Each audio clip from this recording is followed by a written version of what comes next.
Podcast. Steve Palazzolo here with Sam Monson. Is that energetic enough? Yeah, it's good. Nice. Yeah. You're all back then. You recovered? Getting back. We're here. Previewing what week are we in? 11? Heading into 11. Week 11 in the NFL. We've gotten a lot of good feedback about our fancy new audio stuff. Yes. We got a new little box. Because I can yell and not pierce anybody's ears, and you can whisper like you usually do, and people can hear you. We got a new little box here. I don't know what that one does. And then there's another box somewhere else as well. 2 new boxes, both of which have combined apparently to make our audio better. Essentially what this box has done is crept our audio back to average sound levels. Okay. Well, yeah, but higher quality. Actually, technically, it takes my highs and brings them down. Yep. And your lows and brings them up. Cranks them up, yeah. Yeah. I'm not wearing creeping back to an average today, though. It's another throw the damn ball shirt. Okay. Under there. Yeah. PFF shop. Check it out. I didn't feel like taking my pullover off. Apparently. To show it off. But we'll still sell it. Throw the damn ball shirt and hat over at the PFF shop. Your creep back toward average shirt. Your Palazzolo for GM shirt. Draft good players shirt. All my shirts. Yeah. Yeah. Go get them. The PFF draft shop. good players one has not been a runaway success. Oh, we got another draft season coming up. Yeah. It'll be good. We should have pushed it for fantasy season. Uh-huh. I mean, I don't know how much push. It's actually had a lot of people on that page, I think, because you've tweeted it quite a lot. Maybe the mustache It's amazing how few of them have actually gone from there to buying it. The mustache scared him away. Yeah. It's all right, though. All right, let's get into the action. We got tonight, Steelers at the Browns. Yes, we do. What do you think here, man? So what do you think people saw? Yes, what did they see? To me, I struggled to see a way the Browns win this one just because of how dominant that Steelers pass rush is. And one of the many things that's gone wrong for the Cleveland offense has been their pass protection and what that does to everything, yada, yada. So I just don't see that this is the game they get that fixed. I think they're going to be under pressure a lot. Baker Mayfield is therefore going to make some bad decisions, and things will bounce Pittsburgh's way. I think Cleveland starts. Cleveland starts their second half turnaround tonight. It's just going to look different. Watch. Okay. It's going to look different, cleaner across the board, both sides of the ball. They're going to win. The other thing that's intriguing is whether they continue with this 2 running back offense that they had last week. It was like 43% of their snaps last week was some variant of 2 running backs on the field. A lot of Chubb and Hunt out there. Before that week, they'd only done it once in a game. Like they had 3 total snaps of 2 running backs on the field at the same time. And then there was 40% of their snaps last week. So how big a part of their offense going forward does that become? Do they stay at 40, 45%? Do they crank it up? Do they crank it down? Either way, that's going to be interesting to watch. Yeah, and if you guys are listening on Friday, you already saw it. I think it'll be a good Thursday night game. I think you saw a good Thursday night game. Okay. Now let's get into the rest of the weekend, starting with, it's got to be the game of the week, Houston Texans at the Baltimore Ravens. Yes. From a quarterback matchup standpoint, doesn't get much better than this. Lamar Jackson, our number 2 graded quarterback right now, going up against Deshaun Watson, 2 guys getting some pub in the MVP race. Yeah, the MVP off, featuring Is that what you're calling Russell it? Wilson. Yeah.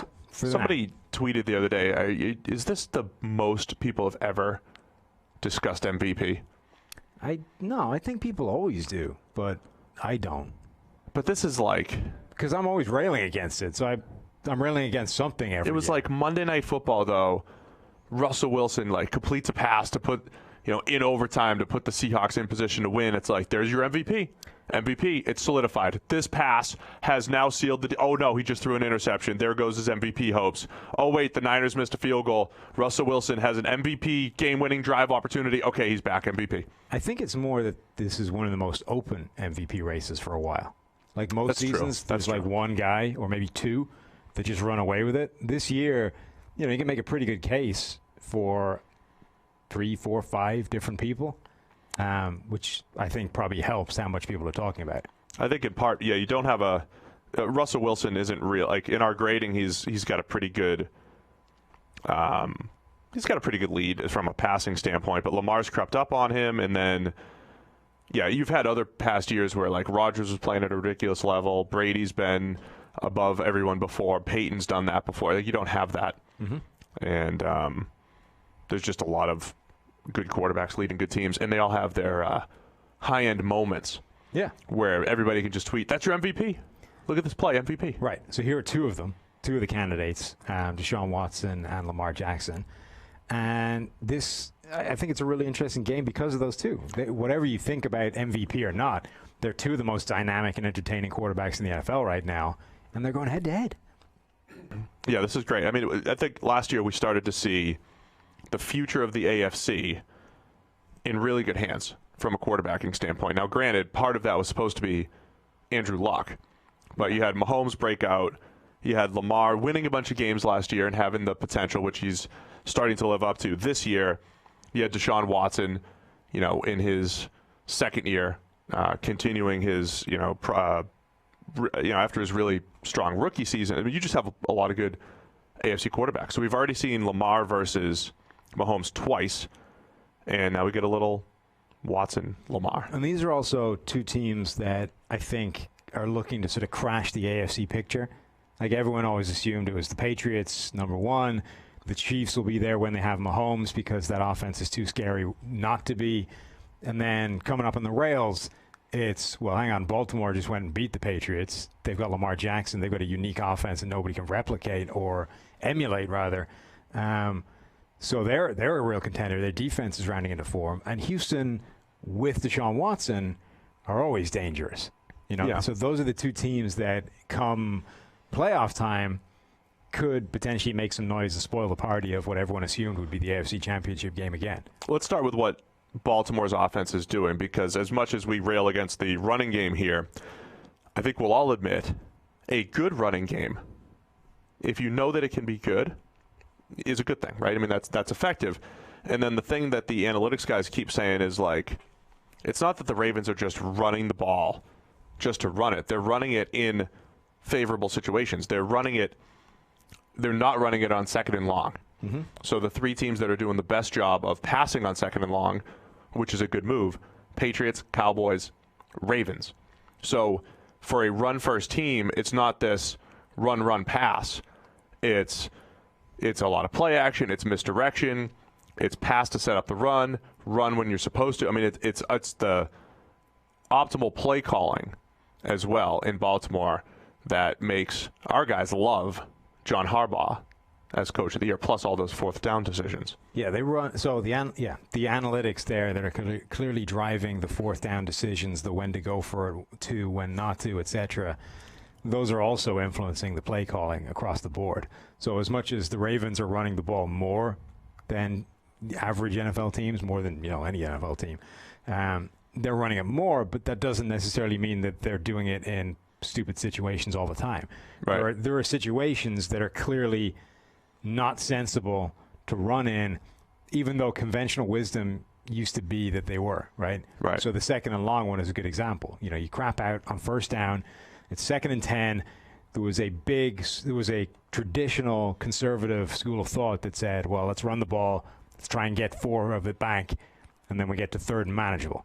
Whereas realistically, this is a suboptimal down and distance. The best way of converting is to take a shot twice through the air, because on average, you're going to pass for significantly more yardage than you're going to run. We just have a better chance of picking this up if we have a couple of swings at passing the ball rather than running to get back to 3rd and still pretty long. So they may be running the ball more than anybody else, but they're not. They are still allowing the analytics and the numbers to dictate when it is not wise to do so, which makes that offense more effective than it would be if they were just the most run-heavy team in the NFL, regardless of circumstance. Right. And, of course, Lamar always changes the arithmetic Yes. in the backfield when he does run the ball.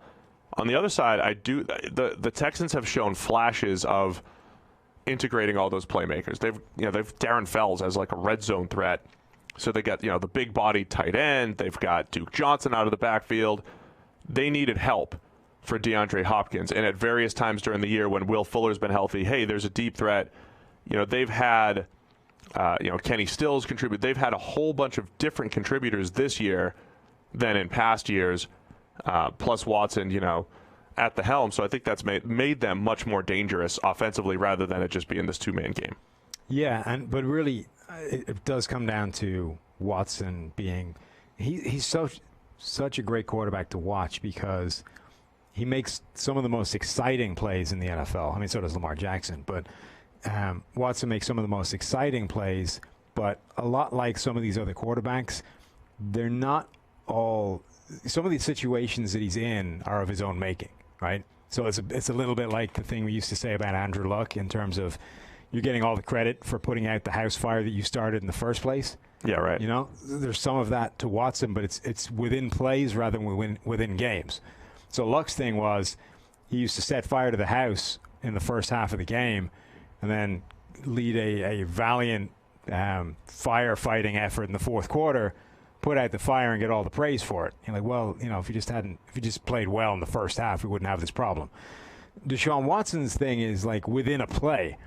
You know, it's like the Russell Wilson thing of dancing around, causing pressure to come on yourself, then having to make miracles happen to avoid the pressure and get rid of the pass and you know, put it in the hands of the guy you're aiming for. It looks spectacular, but a critic would point out that if you just got rid of the ball earlier, right, you wouldn't have been under pressure in the first place, and you wouldn't have had to do that. So it's a sort of fascinating balancing act of when are you better off just, you know, stop making life more difficult for yourself. But on the other hand, if you're able to continue to do that consistently, it's pretty spectacular to watch. Yeah, but with Watson, I do think they've started to find that balance of, you know, schemed up plays where he gets the ball out of his hands and then those spectacular plays. That is going to be, I think, it's a little bit like Mahomes, but Mahomes, I think, took to the schemed up stuff a little bit quicker, in part because he's got a top 5 play caller in Andy Reid. The thing that makes Mahomes so difficult in structure and outside of structure, Watson, the in structure plays are getting a little bit more efficient, and if you know that's when he becomes Michael Jordan, as Dabo called him. That's when he becomes that superstar. Yeah, I mean, he's definitely gotten significantly better at getting the ball out of his hands quickly. His average time to throw has sped up significantly. The percentage of plays that he gets the ball out of his hands in under 2.5 seconds has gotten significantly higher as well. They're definitely getting better at getting the ball out of his hands. They or he or both are definitely getting better at getting the ball out of his hands and not inviting all of that pressure. But you still, I mean, it's a thing that he tends to do. And you get a bunch of plays every single game where it's, you know, he causes himself some problems and then digs himself out of it spectacularly. On the other side of the ball, you've got the Ravens, and every week we mention, hey, they got Earl Thomas and Marcus Peters. Marcus Peters had the pick 6 last week. He continues to find the ball. He was starting to even in Los Angeles when he was with the Rams. So you get this dangerous playmaking secondary.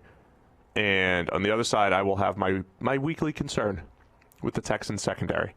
They had a nice week 2 weeks ago against the Jaguars. Gardner Minshew, they mixed it up a little bit. Garyon Conley looked pretty good.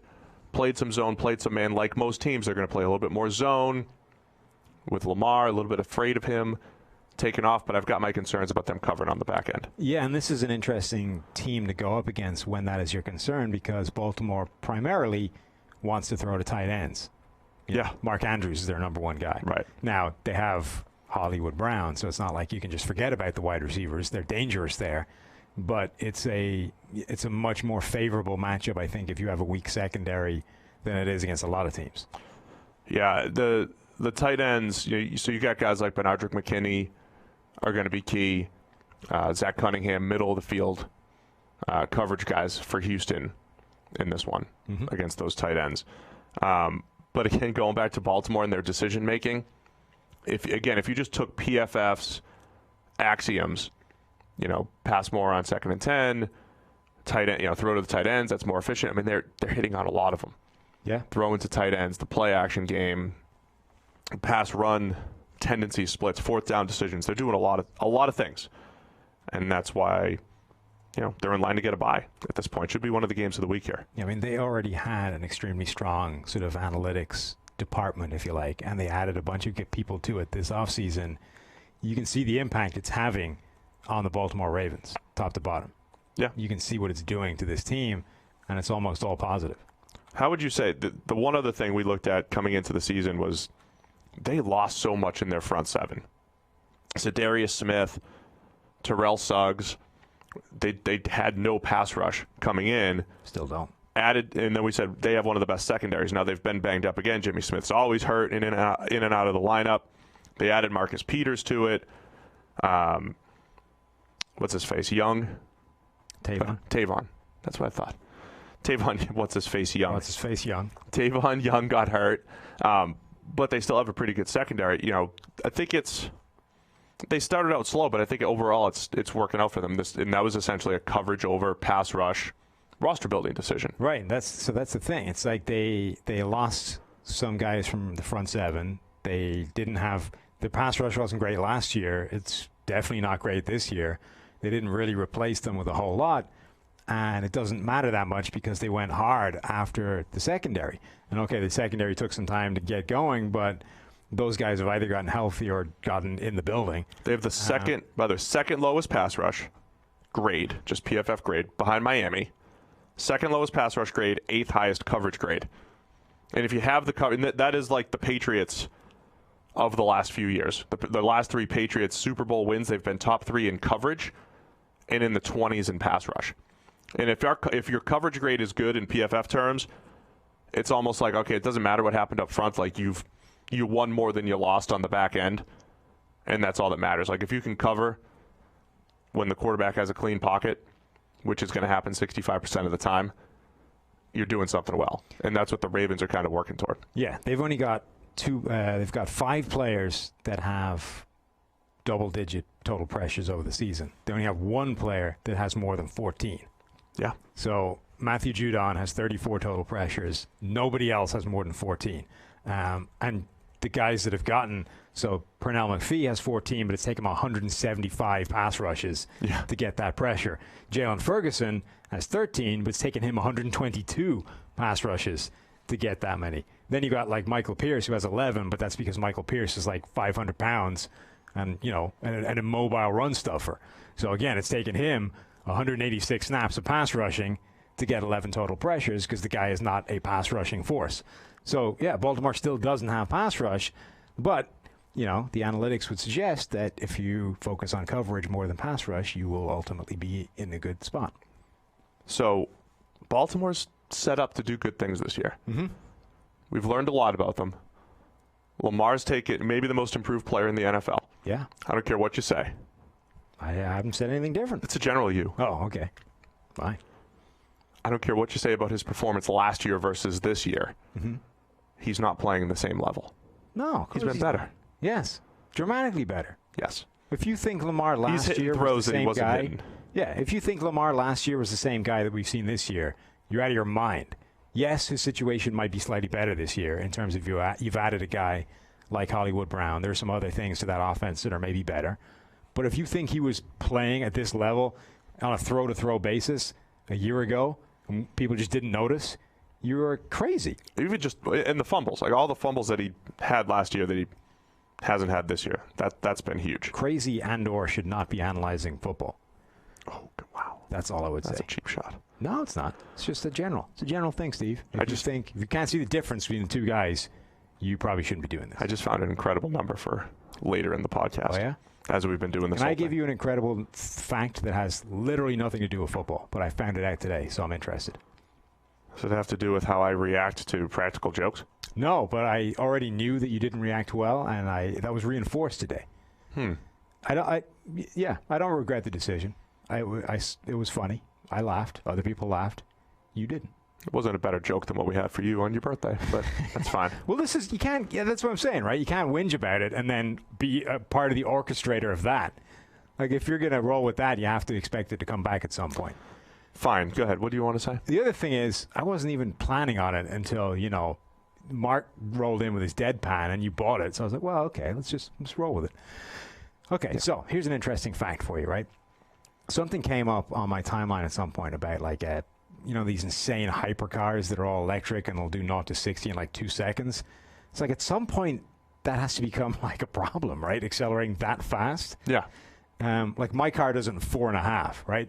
Having that speed, it's getting pretty sketchy, right?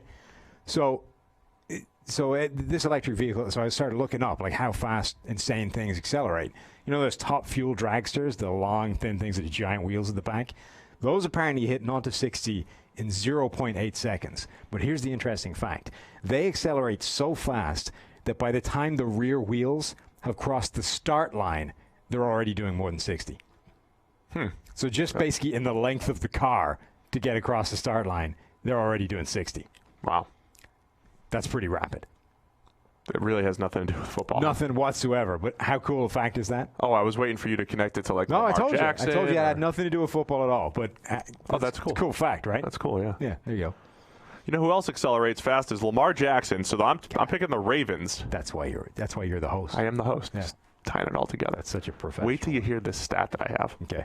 Got to wait for it's like 10 games away. We both went Baltimore. Yeah, we're both taking Baltimore. Okay. And a few people are taking Houston, and then Nathan's picks have not been loaded into the spreadsheet, I will not. He took too long, so I couldn't. He waits until the injury report. I know. And the 1 week we told him to do it before then, he went 3-10. Yes, that's right. He needs to do it like the rest of us on a Wednesday in 45 seconds. Right. Consequently, me and Neil are now in the lead, and Nathan's fallen behind. Because 1 week he had to do it by the same rules as the rest of us. What a terrible week last week. The wheels Nathan. fell off the wagon entirely. Embarrassing the company, 3-10. So he went 3-10 last week, and he is still 6 games ahead of Austin. Yeah, imagine if we looked at the injury reports. Ever. Yeah. All right, let's move on. The other probably big game of the week here. New England. Probably big game of the week. The big game of the week. New England Patriots at the Philadelphia Eagles. Super Bowl rematch, part 3 here. Who's gonna win the rubber match after they're 1-1 in Super Bowl matchups here? So the thing that interests me about this game is that this is I suppose last time was the start of New England's run against like decent teams, right? Their schedule is staggeringly easy, like for the entire year. Like it's been a cakewalk until now. And if you look at like the remaining schedule, it's still ridiculously easy. They're like it's not really remaining though. It's just been all the easy games at the top, all the tough parts in the middle, and then they finish with Miami. Nah, but if you look at their remaining schedule, they're like 25th in terms of strength of schedule. Really? Yeah. So you got Dallas. Well, that's the thing, right? So it's based off the ELO rankings that don't love some of the teams that they're facing, even if they're they've got a decent record. On paper, it doesn't look tough because you get Dallas, you've got Houston, Kansas City, Buffalo still out there, and of course there's Cincinnati and Miami are still in there too. That'll help a lot. Yeah. But anyway, this is the next game in the start of the run against teams that are actually half decent, right?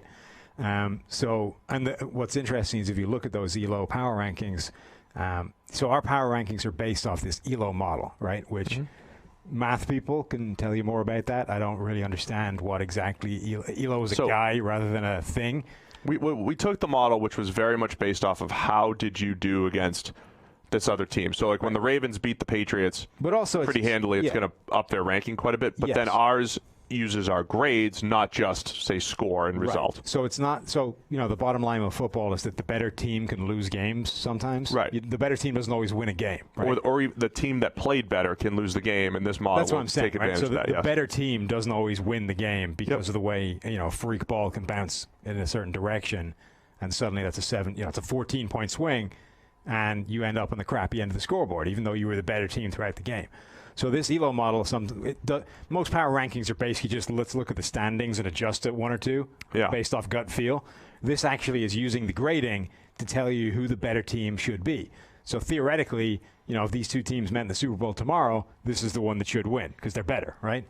So the Eagles are a team that the ELO rankings likes quite a lot. They actually have them above Dallas, despite they flip the standings order essentially. So the ELO rankings like the Eagles quite a bit, which again, it sort of boosts them further up this list of teams that the Patriots are playing. They're actually, a relatively formidable team. Carson Wentz is playing extremely well, even though other quarterbacks have better numbers. There are certainly problems on this Eagles team, but this is a fascinating matchup because I think it is a legitimate test for the Patriots. Yeah, and of course, we didn't get to see Carson Wentz against the Patriots in the Super Bowl a couple of years ago, and when you talk about the Patriots' pass defense, which is still really, really good. I mean, the way they're playing this year. And, Wentz is that guy that, Belichick does a lot to try to keep mobile quarterbacks in the pocket. And Wentz isn't as mobile as Lamar, Russell Wilson, or Aaron Rodgers, but when he gets outside the pocket, he's extremely dangerous. So this is one of those games where I feel like New England goes in with this game plan, like, hey, keep this guy in, make him win from the pocket over and over again. But he can make those special outside of structure plays that if you're talking about New England's easy schedule that made them not look that made them look like the 85 Bears early on, it's because they're facing Luke Falk, who can't do that, and they're facing Josh Allen, and they're facing whoever else along the way, the Miami quarterbacks who just aren't able to do that stuff. Yeah. So Wentz against this New England defense. I mean, I think this mini run in the middle of the season is going to tell us a lot more about the Patriots. Their schedule, certainly at the start of the season, was so absurdly easy that we don't actually know how good they are yet. The first game they had that was against a decent team and quarterback, they lost. Now, okay, it was close, and I mean, I would say Week 1 against the Steelers was pretty emphatic, though. Sure, like 33-3 with Ben Roethlisberger at the helm. Right, but Ben Roethlisberger's been playing badly for a while now, and the Steelers' defense wasn't what it is now. Well, that's because they haven't played anybody good. I mean, that's part of it, right? But you even just bringing in Minka, Bud Dupree suddenly started playing. Like, this defense now is different to the way it was Week 1. Plus, Week 1 is always kind of screwy in terms of what happens. Yeah, I think bottom line for New England, they need to figure out the offense. The offense as a whole has regressed. So the same way we're talking about Baltimore saying, hey, throws to tight ends are great, I really think the personnel decisions at tight end for New England and not having a Gronk replacement like 2 years ago. Yeah. They could have drafted, speaking of the Eagles, Dallas Goedert. I mean, all these guys that have entered the league at tight end the last couple of years, they kind of had a shot at, right? They did not do anything to replace the tight end position. So now they're not even throwing there. And that's always been it's a high production position for everybody, but especially in that New England offense. So they haven't replaced that, haven't really found that identity on offense. You got an aging quarterback who, again, I would still say he's regressed to like 2014-ish Brady with just lesser weapons. Yeah. And that leads to, mid-tier type of stats. You have sorry. I'm just saying, but that's going to be the key to New England season. I think the defense, it's good. Any given week, they're very, very good. They can cover. They can play championship level defense, but it's still going to come down to what they do throwing the ball through the air. You have N'Keal Harry highlighted, featured on your your notes here. Is he playing this week? He's here. He's around. He might. He's been practicing. I've seen him run routes where he's back separated from you. Yeah, he's what? I've seen him run routes in practice where he wouldn't have separated from you. Oh, are you seeing practice right now? Yeah. Yeah, I want to know if they use him as like a tight end. I'm really fascinated by what he is at this level because, I think if you're scouting wide receivers, I think the first thing you start with is separation, route running. Does he get open, right? The first thing, like job one. After that, let's start looking at athleticism, speed. Yeah, he doesn't do that well. There's a list, right? And I think he doesn't separate at all. So ever. But so the receiver on the other side, the Eagles have Alshon Jeffrey. Right. Is that like a best case type of scenario for the Patriots? Because Alshon Jeffrey's not the best separator in the world. He's made I feel like Kelvin Benjamin hasn't been able to make a living as a contested catch guy because he's not just a bad route runner. Like he's a bad contested catch guy. He's bad at that, but he also literally leads to 4 or 5 interceptions per year because his route running is just bad. Alshon has kind of made a living as a contested catch guy, or uber possession type of receiver. I mean, is this N'Keal Harry's highest end? No. So the two things that I think N'Keal Harry does well is one, he's been spectacular at contested catch situations, like way beyond what you expect somebody to be able to achieve on a consistent basis. And then the other thing he has is he's really good after the catch. So for a big guy that doesn't separate, he's actually really shifty and difficult to bring down. Get good vision. You saw those times he reverse fielded out in the open field. So you can do things with him that I don't think you can do with Alshon Jeffrey. Like if you threw Alshon Jeffrey a wide receiver screen, like he's not reversing field, taking it 50 yards and beating 3 guys in space. Right. He just can't. He just doesn't have that, right? Whereas Harry, I think, probably does. It's sort of like, you remember, I think, early career Anquan Bolden, before he lost all of his speed and was just literally like a body that you had to heave the ball at and hope he'd win it in the air. Like early career Bolden could rumble, like with the ball in his hands, make some things happen after the catch, break some tackles. He was a quarterback going into Florida State, So early career... Not that makes you feel, but he was a running quarterback, is my point. But so early career Anquan Bolden is what I'm kind of picturing for N'Keal Harry, a guy that can win contested catches but also do some stuff by just getting the ball in his hands in space. I just don't see a way that he's ever going to work out. He's never going to be a sort of standard perimeter wide receiver that wins through separation. Yeah. You can consistently feed the ball that way. Well, the thing I said was in 2014 they had Brandon LaFell as a really nice complement to Edelman, Gronk, Amendola, the backs out of the backfield, and all that stuff. And he was a slant. He was slants and back shoulder type stuff. I mean, he could be that contributor. So I think if they can get anything out of N'Keal Harry, and then you've got another possession receiver to go with Mohamed Sanu, who's more of a possession receiver, to go with Edelman, who's more of a possession receiver, and then Dorsett's like a decent 3/4 deep threat.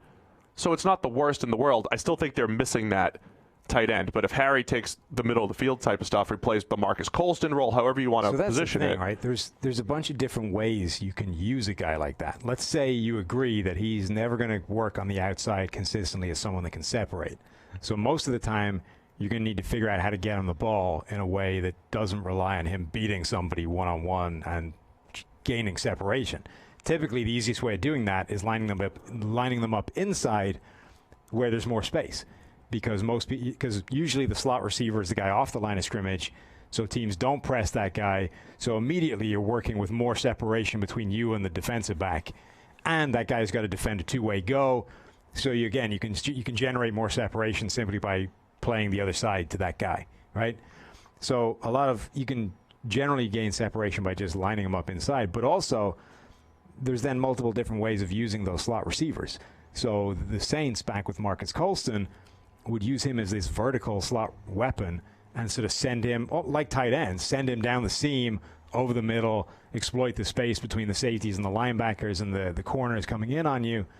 And that's one way of doing it as well. So, yeah, I'm generally sort of interested to see what they do with him, how he presents himself in this offense, and whether he is successful doing the things he was successful at in college, or whether he's just another version of Laquan Treadwell, who the things he's good at doesn't translate. That's good. That's what I'm most interested in. Is this? What do the Patriots think of him? Do they try to make him an outside receiver? Do they try to hide him, or not hide him in the slot, but use him right? And I think if there's as a slot, there again, or he might not even be active. Yes, that's true. Throughout the NFL, there's a spectrum of how willing NFL teams are to essentially put guys in the best situation to succeed. Right? Yep. You get teams that will take a guy like Treadwell and just say, well, this is our receiver position. You learn this and succeed or fail. Right. Then there are teams like the Patriots, I think, will be really good at this. But, the Saints, for example. It's like, all right, you only do these two things well. That's all you're doing this year. Yeah. Nothing but this, right? Michael Thomas, in his first year in New Orleans, ran like 2 routes. He just ran like slants, goes, and hitches. That was it. And it worked, right? He was ridiculously productive right from the outset because it didn't say, all right, here's this position, learn all of it, and if you're not very good at it, you're screwed. Right. They said, all right, you can only do these 3 things. It's all we're doing year 1. We'll work on the rest in the offseason. We'll get you up to speed then. Just concentrate on this stuff. And he was incredibly productive. I think of any team, the Patriots will be pretty good at saying, all right, turns out, N'Keal, you're not so great at the old separating stuff. So what we're going to do is we're going to do it for you. Don't worry about it. Yeah. You are not going to have to beat these guys. We'll beat them for you. You just catch the ball. I just think it's such a big story because you're in the last 8 to 10 years of Brady's career, right? And this is the first time they ever invested in a wide receiver in the first round. What's his TB12 guru guy called? Gonzalez? Is it Gonzalez or Guerrero? Guerrero, sorry. Alex Guerrero? Alex Guerrero. So he thinks you can play well beyond 45. Well beyond? Well beyond. Oh, man, I'd love to see it. Just keep going, man. I was thinking Dan Guerrero, the high school football coach, who I follow on Twitter. That was the first name that came to mind, Alex Guerrero.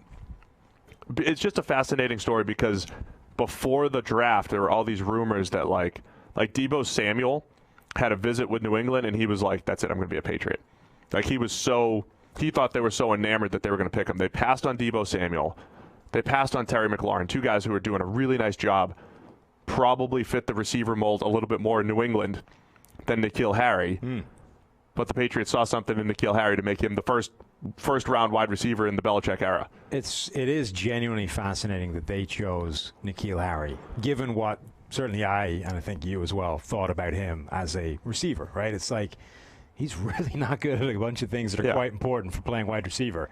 And yet the Patriots saw enough to make him a first-round pick. Anytime you can kind of like get into Belichick's head, meaning like the pick told you something. He valued him over this, these next couple guys. It's just an interesting look. And it's fascinating for a couple of reasons. One, because it's the Patriots, and we assume that the Patriots are this, cutting edge, know everything kind of team.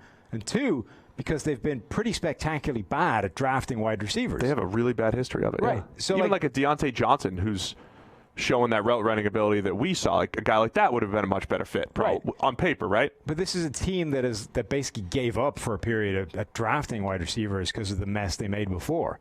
Like they draft Chad Jackson in the second round. Yeah. That went so badly that's like, right, we're just trading for him. We're not even trying anymore. Aaron Dobson. Right. Yeah. And then then the thing that brings them back into it is N'Keal Harry in the first round. It's like, wow.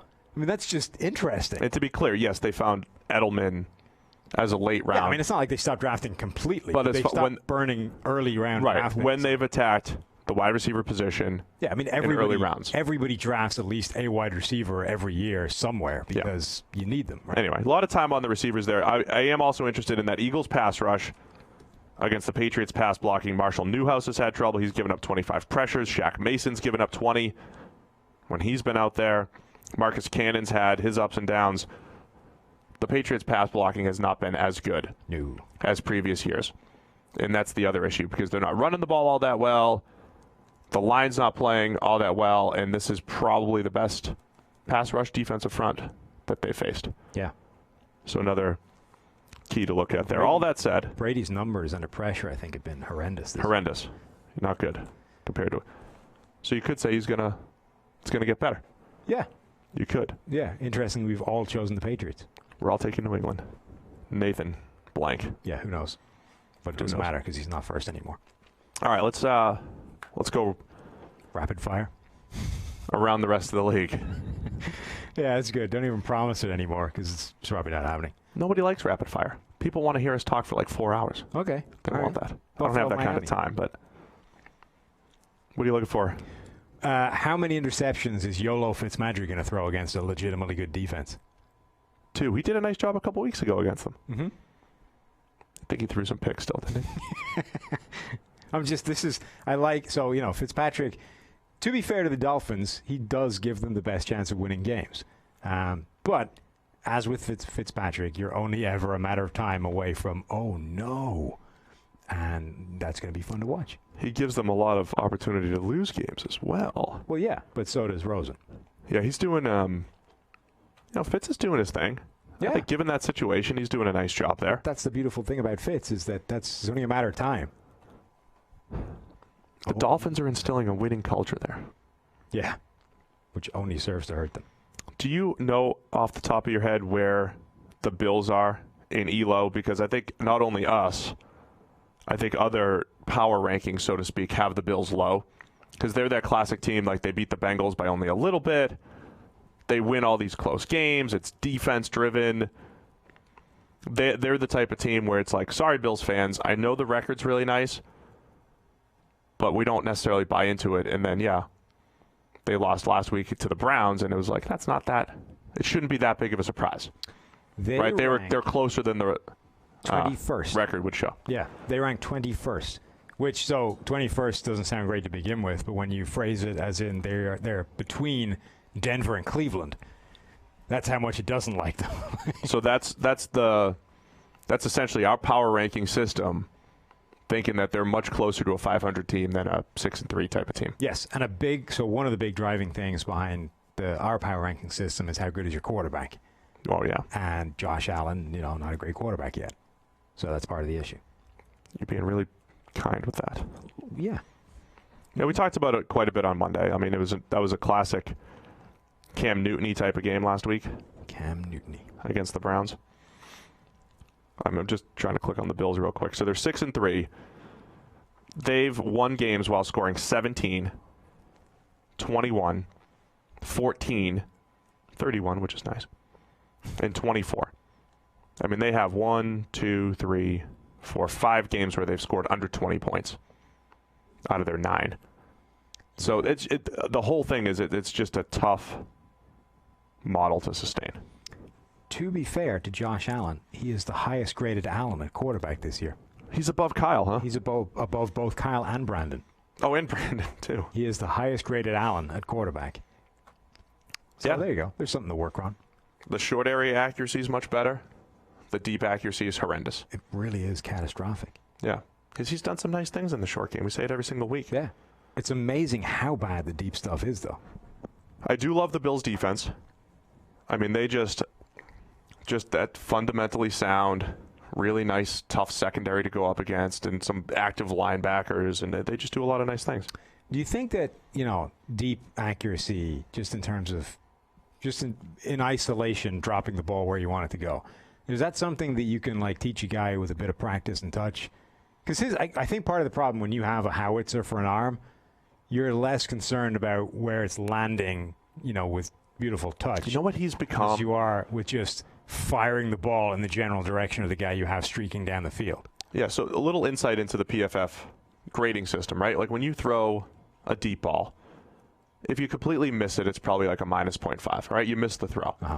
If you throw a jump ball opportunity and you just put it in a place where your receiver can catch it, it's generally a 0.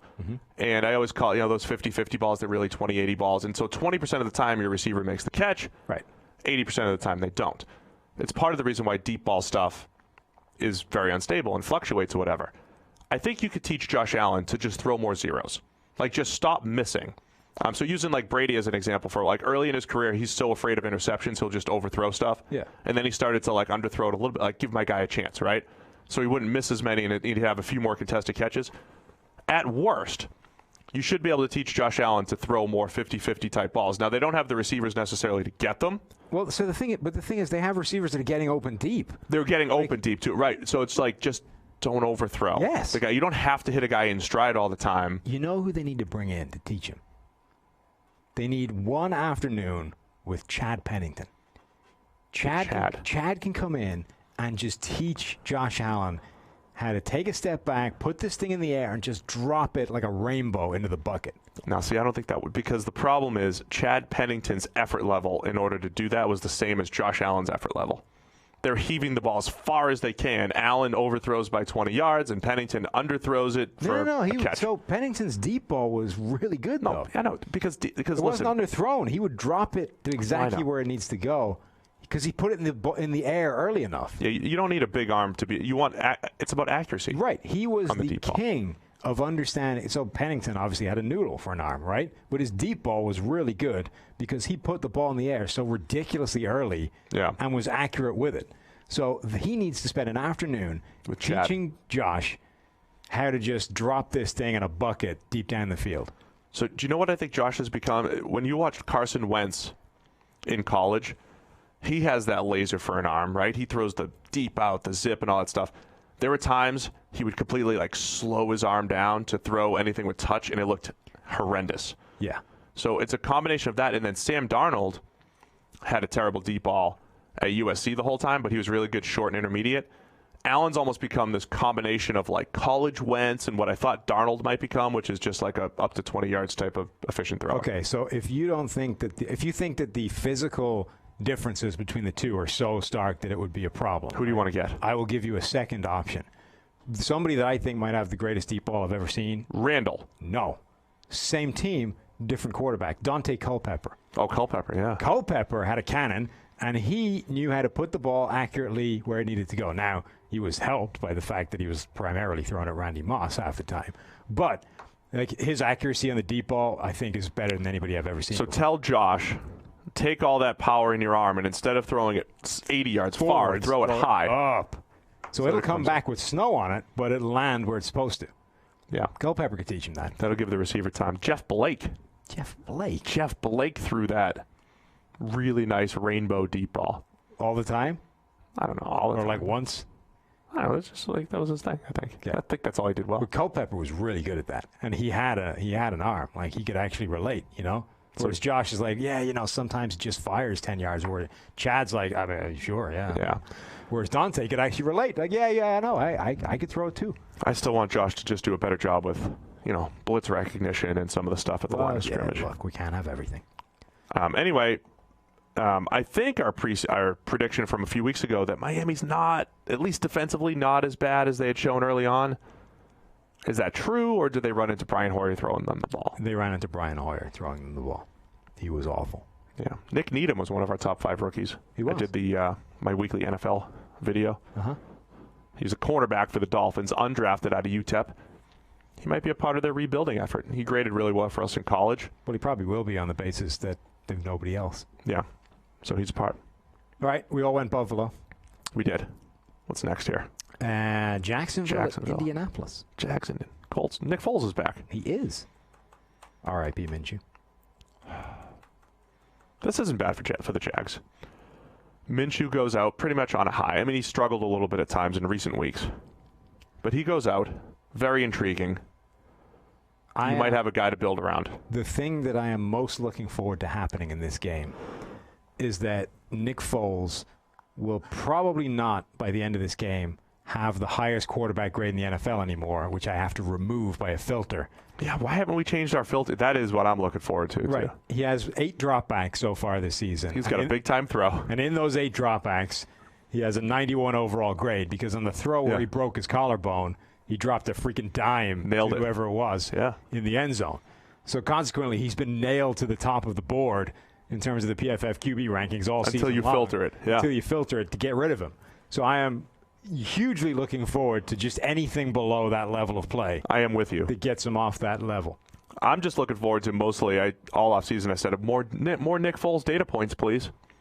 You've got you've got those bouts of high-end play with really good systems. I just want more Nick Foles data points to analyze exactly what he is as a quarterback. So, I can't tell if the Jaguars team, is the offensive supporting cast better than we thought?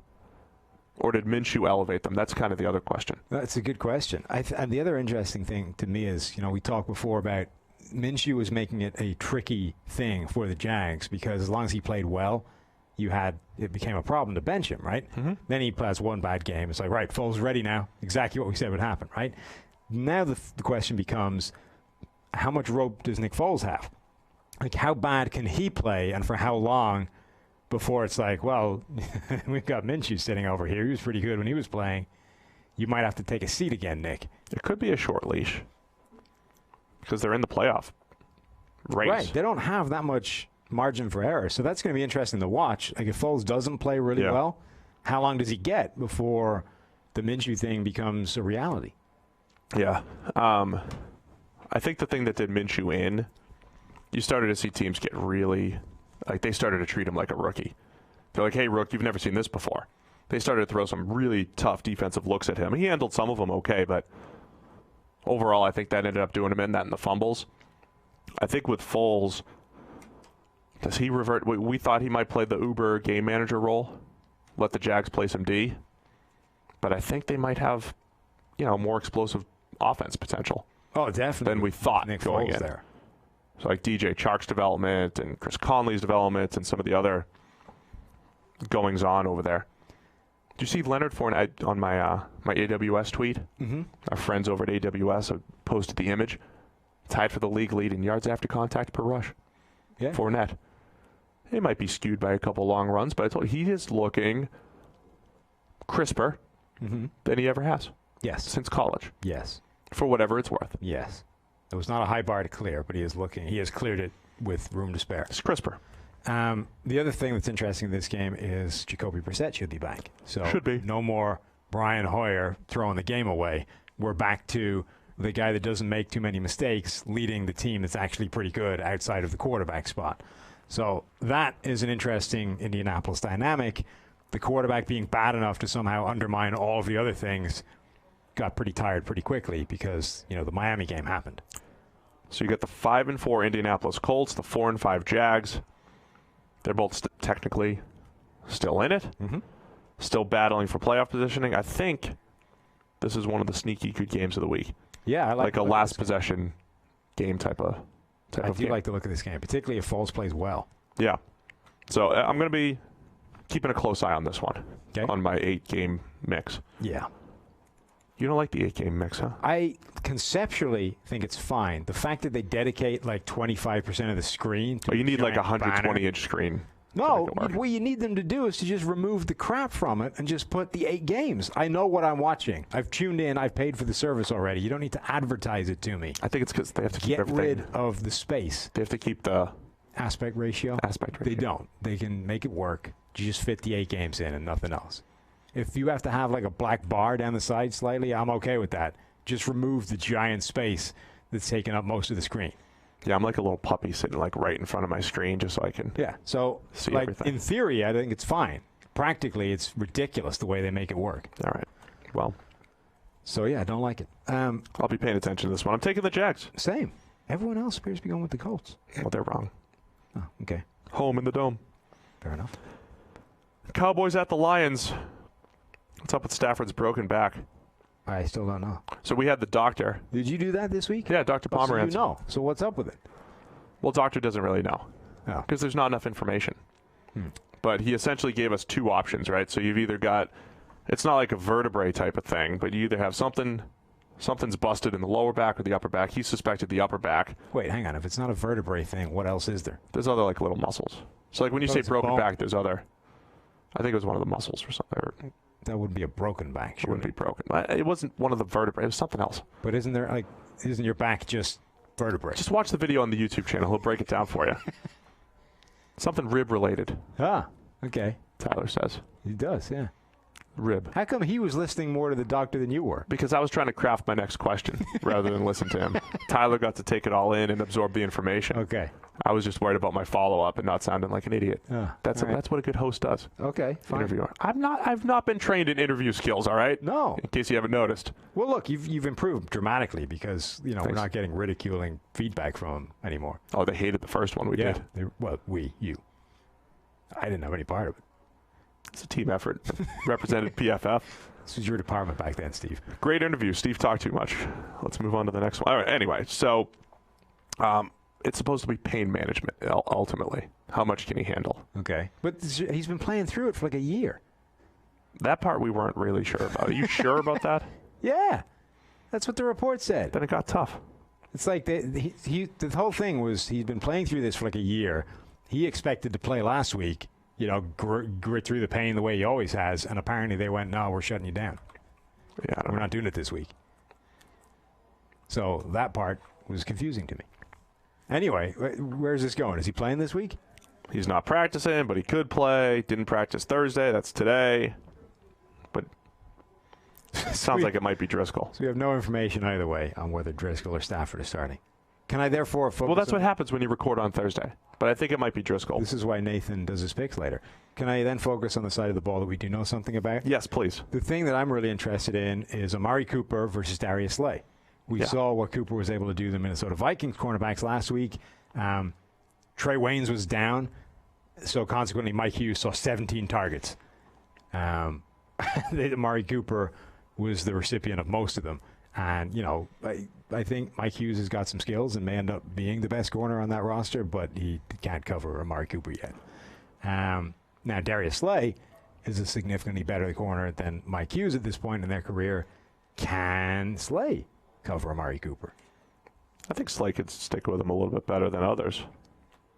Well, I would expect him to stick with him better than Hughes could, but that's going to be the battle I'm looking for because, Cooper is one of the best route runners in the NFL. Darius Slay is one of the best cornerbacks in the NFL. So, which one wins? Oh, that's a good one. Thank you. So, I want to talk about Dak real quick. Okay.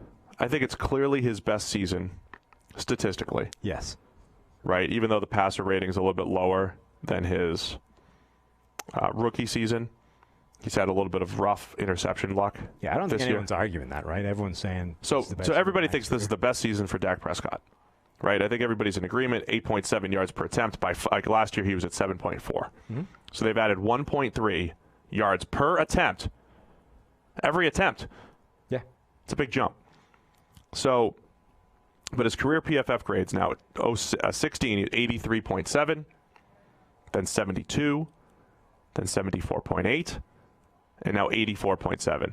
So 84.7 is one above his 2016. If he continues at this level, he's probably on pace for like an 87, 88 type of season. So it'll be his best season by like a few PFF grading points. But I think the statistical output is much bigger than that jump. So is he continuing, is he kind of the example of, is he actually a top 10 quarterback, or is he still one of those guys in the 10 to 19 range where Kellen Moore's calling better plays, elite receiver for a whole season in Amari. You got more open guys to throw to. All this stuff. They have constructed passing offense. He's the biggest catalyst, but he's not having a 90-plus season at the moment. Yeah, I mean, he could well be the example of what happens when you take a middle-tier quarterback and give them a really good situation around them. And when you do that, those guys become top 10 quarterbacks, maybe even top 5 quarterbacks. They probably never get to top 3 quarterback. What's really interesting, though, is they have surrounded him with this cast whilst throwing $90 million at a running back. Yeah, that's been which weird. They are using less now than ever before because it's not actually that useful. So, like, whatever about not actually using him that much and therefore mitigating that potential issue, like, they have that amount of money tied up in Zeke. Like, Zeke, somebody, those pictures that the NFL does where it's like the little cartoons of each of the top 5 people? Yeah. So it's like Dalvin Cook, Nick Chubb. I don't know what the top 5 in rushing is, but those are 2 of the 5. Like, Zeke is earning more money than all 5 of the other guys combined. Really? In the top 5. And they, like, I don't want to say it's a waste because he's a really good player, but they're using him less than ever before, and their offense is better than ever before. Those 2 things are not necessarily coincidental, and yet that's where they threw a giant sum of this money for, and they haven't yet paid Dak. Well, let's just put it into these terms, right? Another reason why the quarterback's so much more valuable than the running back. You take Dak Prescott, who I think he's improved a little bit as a player, right? You get a little bit of improvement from Dak Prescott plus a better situation, and you get his yards per attempt go from 6.8 to 7.4 to 8.7. Monster jumps right there. If Zeke got like a little bit better as a player, you're like, oh, he's in year 4 here. He's going to get better. Or for year 5, he's going to get better. His production might not even get better. And if he was to go up 1.3, per attempt, that's almost impossible for a running back. And in fact, he's having one of the worst years of his career, statistically, even just on a per play basis. It's just interesting because it puts them in this, so usually when you sign the quarterback to the big money deal, that's the thing that puts you in a financial bind going forward, right? We have all this money tied up in the quarterback. Now we don't have it to spend on X, Y, and Z. They've kind of done it, except the thing that's hamstringing them is the running back. Like, they still have to pay Dak, and then you've got whatever Dak's contract becomes plus Zeke. Like, that is a monster sum of money tied up in those 2 players. Now, the quarterback could be worth it, but the running back just won't be. Yeah, I think you just, to my previous point, it's Dak plus Amari get you going this way. Yeah. Where it's like Dak plus Zeke is like, whatever. Yeah. Pretty much. So invest in the Dak Amari. I mean, I think ultimately what we're saying is that, that coming into this year, we were talking about do you pay Dak the big money contract, right? And is he worth it as this mid-tier quarterback, 10 to 15 kind of range, blah, blah, blah. I think ultimately what this year has proved is that, I think he does deserve that, right? Because what he's shown is that if you do give him a really good supporting cast, he can get higher than this 10 to 15 range. He can get into the top 10. He can put himself somewhere around the top 5, and that is worth that monster money contract. It's just tough to sustain that. Like, you don't start with that baseline of like, hey, I know he's going to be a top 5 guy every year. It's like, if everything goes really, really well, he performs like a top 5 to 10 guy. Right. Now, the problem they have is that, so it's as soon as you pay him, it becomes harder to surround him with that supporting cast, right? Right. And then it's harder again because you've already thrown $90 million at a running back. So as soon as they pay him that contract, they're going to be doubly hamstrung compared with a normal team that pays their quarterback big money. So it's, that's just an interesting sort of salary cap whole thing for them. Just so we're clear, from a grading standpoint, Dak is currently at number 10. He had we had him with a rough game against the Giants. Yeah. Despite 3 touchdowns and a pick. So we had him with a rough game there. Had a fumble in there. So over the last 2 weeks, he played pretty well against Minnesota, but we have him at number 10 right now. He had been higher, but 84.7 grade. number 10, just behind Matthew Stafford. Yeah. The interesting thing overall, right, is that Amari Cooper leads all receivers second in yards per route run, right? Is he still behind Diggs? I don't know. I haven't checked. He's second in yards per route run now, but now it's behind Tyreek Hill instead of Stephon Diggs. So he's been essentially second for the past couple of weeks in terms of yards per route run, making him effectively as efficient as any wide receiver in the NFL. Dak Prescott has been exceptionally good while throwing to Amari Cooper. Those are the two players that have yet to be paid, and yet Zeke has been. That's, the point I'm driving at. No, it's a fair point. They've already committed money to the running back, and they have the two most important components in that offense waiting for the deal. Very fair point. I think I'm taking Dallas in part because of Stafford issues. Also taking Dallas. Stafford issues, plus I kind of expect them to bounce back a little bit after losing to the Vikings. Yep. Big game for the Cowboys because they have New England the following week. Yeah. They're sitting there at 5-4. They're so not only does the ELO rankings have the Eagles above the Cowboys, but the models that predict playoff appearances and that kind of thing took them from, I think, 72% chance to make the playoffs I can't remember if it was the playoffs or the division, but I think effectively it's the same thing for them. 72% chance to make it last week, all the way down to 50 by losing to the Vikings. So they have a game up on the Eagles, and yet we still think they have it's now a 50-50 shot, essentially, of who's going to make it. All right. Atlanta Falcons at the Carolina Panthers. Aha. What is your what's the whale watch look like? So as we know, the thing about the exploding, decaying whale on a beach is that it only explodes once. Yeah. The noxious gases build up, the decay sets in, it starts to expand, somebody pokes it with a stick, boom, whale skank everywhere, but it only happens once. And then it's inert, and it's done. So it blew up, it exploded last week, it's not going to happen twice. But don't you think the Falcons are more talented than a beached whale?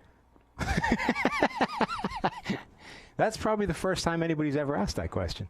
I think it's a fair question that only the PFF NFL podcast will pose and potentially answer. I would bet a large sum of money that there will be no other football podcast that will ask that question this week. So it was a great analogy from you last week, but perhaps it was more fitting for a bad team like the Jets. It's like, it explodes once.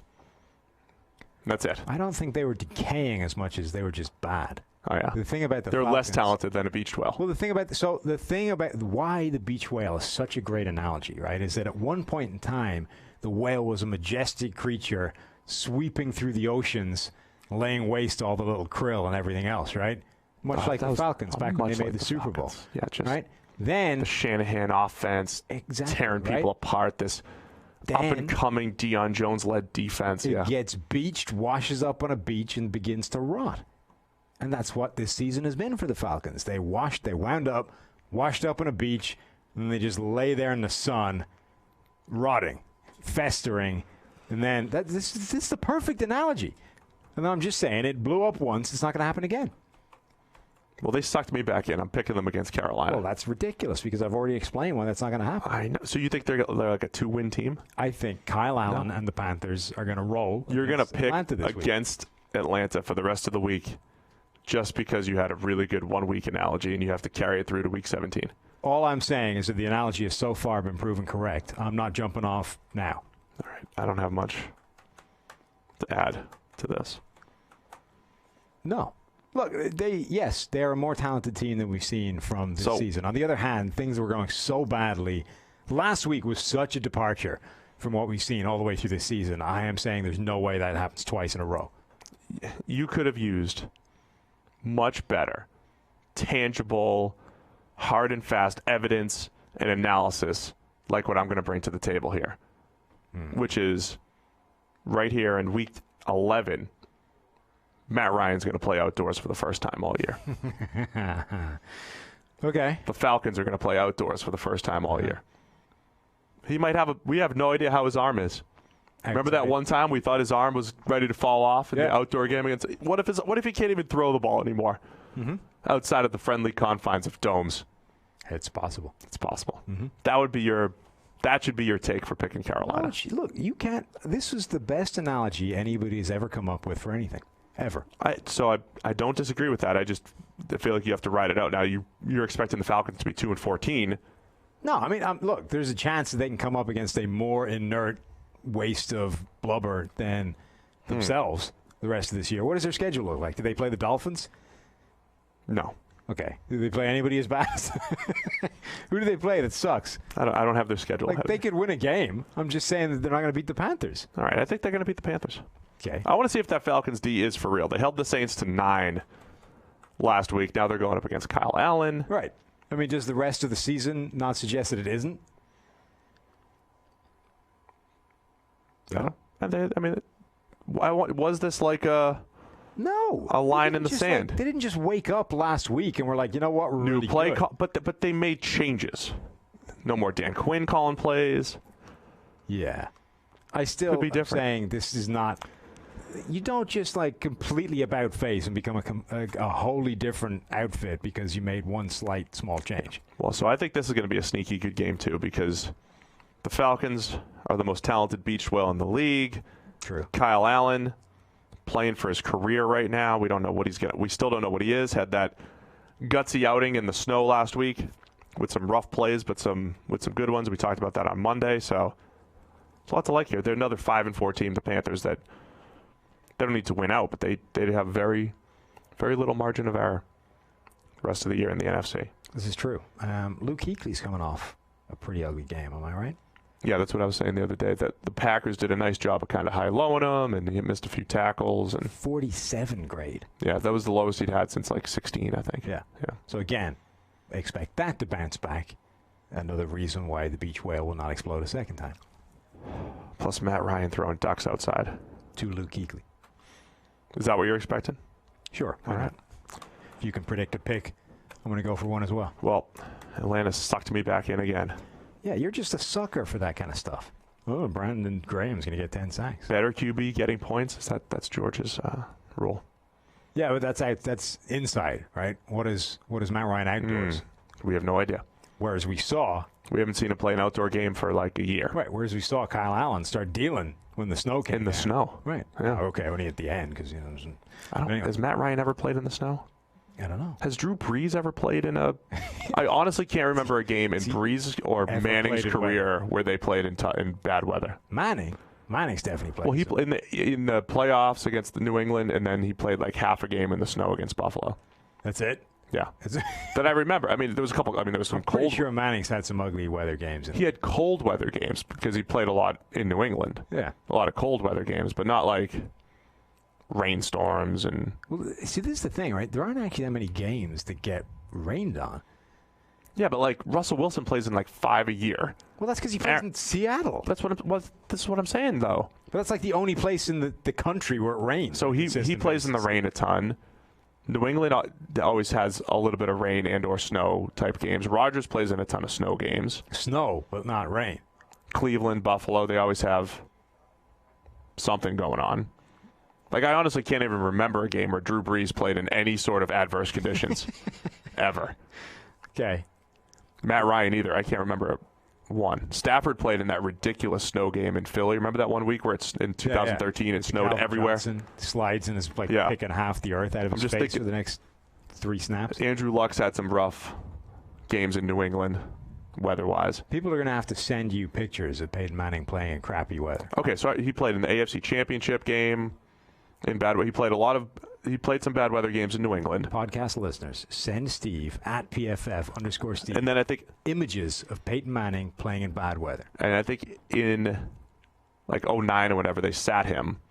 They played in a snowstorm. He played like the first half at Buffalo. Really bad snowstorm. But they had already clinched or whatever.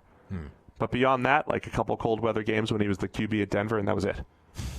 He didn't play in bad weather. Okay. All right. Fine. All right, where are we? Jets, Redskins. Did we get there already? So you're picking the... How's this rapid fire going? It's not going well. You're picking the Falcons. You got. Yeah, I said that a while ago. And I'm picking the Panthers. Okay, because the whale doesn't explode twice. So, yeah, that's your analysis. So New York Jets, Washington Redskins. Let me just say. Okay. Here's the deal. All right. If you want Jets analysis, We spent like 20 minutes on the YouTube channel breaking down whether or not you should build around Sam Darnold. We did. That's your Jets analysis. Yeah. Check out our That's all you're getting? Check out our Wednesday podcast. We talked a lot about the Jets and Darnold. Huh. Yeah. All right. And then tell me one thing you were looking for in this game. Well, Greg Williams' defense against a rookie quarterback that's not playing very well. Greg Williams' defense has its problems, but it's also good at a lot of things, which is why he keeps getting jobs. Many of them, apparently. Many offers. So many offers. But I think, it's going to cause some problems for a quarterback that's already not playing well against like any random defense. So I'm kind of curious to see what exactly gets dialed up, how Haskins does against that. Can he actually find the holes in this defense? Again, where this defense does give you space is the area that he's not being particularly good at targeting at the moment anyway, which is like the intermediate over the middle area. So that's what I'm looking for, that dynamic. Cool. What about you, Steve? I want to see Jamal Adams. Right. I just want to watch Jamal Adams. After one of the best games we've seen from a safety all season. Would you watch? So there is I don't know if they still do this, but they used to in soccer back on Sky Sports, where you've been on TV, Steve. Oh, yeah. I used to be on TV on Sky. Yeah. So Sky Sports used to have these things like the red button thing, where you hit the red button, you can go to like alternate views of whatever. And they used to have one that was like a specific player cam. So like today, the red button will follow whoever, right? No, just literally cam following him around the whole day, seeing the entire game from this guy's perspective, or at least just following him, not looking at everything else, right? Would you watch one of those for like an NFL game, just to see a random player do whatever it is he does, snap to snap? Maybe not on first watch. But if you could like picture it. Oh, yeah. I think that'd be awesome. Yeah. I think receiver-cornerback matchup in general would be great. Maybe a left tackle if you knew he had a good matchup, or a Jamal Adams type of safety. Right, just see him moving around every single snap. Where he goes, I would watch Jamal Adams or Derwin James every week. Is Derwin back this week? He's getting close, right? I don't know. I haven't heard anything. Later. Let's do some research. Yeah. But Jamal Adams, as much as I love Derwin, Jamal has been right there with him as the do-it-all safety. Last week he had 2 strip sacks, as you mentioned, the one where he just straight took it out of Daniel Jones' hands. So the ability to use a guy as a blitzer, he made a couple run stops, made some plays in coverage. You play short zone, you play man. I mean, I do-it-all safety. I would watch player cam on that. Yeah, maybe not like I wouldn't do it. I mean, like Aaron Donald. Oh, I'd would watch be kind of fun to watch. Yeah. Yeah. But definitely people that are normally like off screen. So a receiver, somebody in the secondary. I really like the idea of making it a picture-in-picture option, though. That would be cool. Like if you could sort of, full screen, then the bottom right-hand quarter, you could put the player you wanted to look at in that every single snap. That would be cool. For sure. Can we get Fred on the phone? Suggest that to him? We should. Fred is quite the innovator. Right. First down line guy. And maybe we can get an Emmy. Yes. We're due for Emmys. George has got one. He just sat in a truck all year. We would be changing the game. He did. I mean, they didn't. Those poor Sunday Night Football guys did not win an Emmy in the 2017 season. Wow, that must have been a tough year. Then they added George to the crew. They won one again in 18. Everybody won an Emmy. Yeah. George is like the glue piece in the Sunday Night Football truck. That's why they keep him here now every week. They didn't invite him back to the truck. No. But they're still getting the same stuff done. A lot of good PFF stuff getting onto Sunday Night Football. Yeah, last week they had a big slide of his go up there. On Kirk Cousins. Is it time for my stat yet? It's a Kirk Cousins stat. Oh, is it? Can't wait. All right, so I'm picking the Jets. Who'd I take? You also picked the Jets. Okay, as good. did everybody else. Yeah, Dwayne Haskins. Let's see if he can take a step forward. All right, Saints at the Bucks. What are you looking for here? I expect a bounce-back game for the Saints because they're not nearly as bad as they looked against the exploding whale. Oh, it's going to be a Breeze versus Jameis shootout, isn't it? That's possible as well. The coverage for Tampa Bay is generally not good. Yeah. Drew Brees is generally good. Therefore, I expect there to be quite a lot of joy in that department. Again, a bounce-back for this New Orleans team. But it's outdoors. Yeah, but it's in Tampa. You never know. I mean, it's supposed to be clear there, but you never know when you might just get that afternoon rainstorm. You never know when it might just drop to like 65. But not with Breeze. He's never played in the rain. Never. add Drew Brees to the list of people to send Steve pictures of playing in inclement weather. Let's see, top of my head. I remember Brees playing, it was like kind of cold in the playoffs a couple times against Chicago in 06 and the Eagles in 2013. He's been playing for like 20 years. He's got to have played in a few He's crappy got weather no games. weather games. He has to have. It's just not possible for him to have avoided any form of bad weather for like 15 years. Drew cannot throw the ball in the rain or anything. I want to see if they throw the ball down the field against this questionable coverage unit. Right. Well, I mean, we must be dealing with pretty close to both ends of the spectrum in terms of average depth of target. Yeah, Brees is second lowest in the NFL behind his teammate Teddy Bridgewater. Jameis is first, right? No, Stafford. Is Stafford, who, is he still there, or is it? I haven't Stafford? checked recently, but, you know. Well, Stafford didn't play last week, so he must be still him. Yeah, and right? Jameis has the most attempts beyond the sticks this year by a wide margin. So that'll be something. I think Jameis overtook him. Stafford, that is. We may not have seen No, he didn't. Stafford's bigger still first. Sorry. Well, Jameis is Carry still on. up there. A bigger difference in cornerback play from week to week as what Jamel Dean did last week against the Cardinals. So the previous week against the Seahawks, he had given up 3 touchdowns, 9 catches, 155 yards, a 35.8 coverage grade. Yeah. This past week, he jumps up to a 95.6 coverage grade. PFF Team of the Week. Gives up only 1 catch for -2 yards. Has 2 pass breakups and a pick. Passer rating against from 141.4 the previous week to 0 last week. It was pretty awesome. So those are his 2 starts in the NFL. Jamel Dean, the linebacker-sized corner, even though he's listed at 6'1", 206, he's really like 220. He is one of the weirdest body types I've ever seen from a cornerback. I remember thinking that, and I'm like, man, this guy's huge, and he just beats people up, and then he goes to the combine and ran a sub 4.4. It's like, I don't remember him being that fast. Yeah.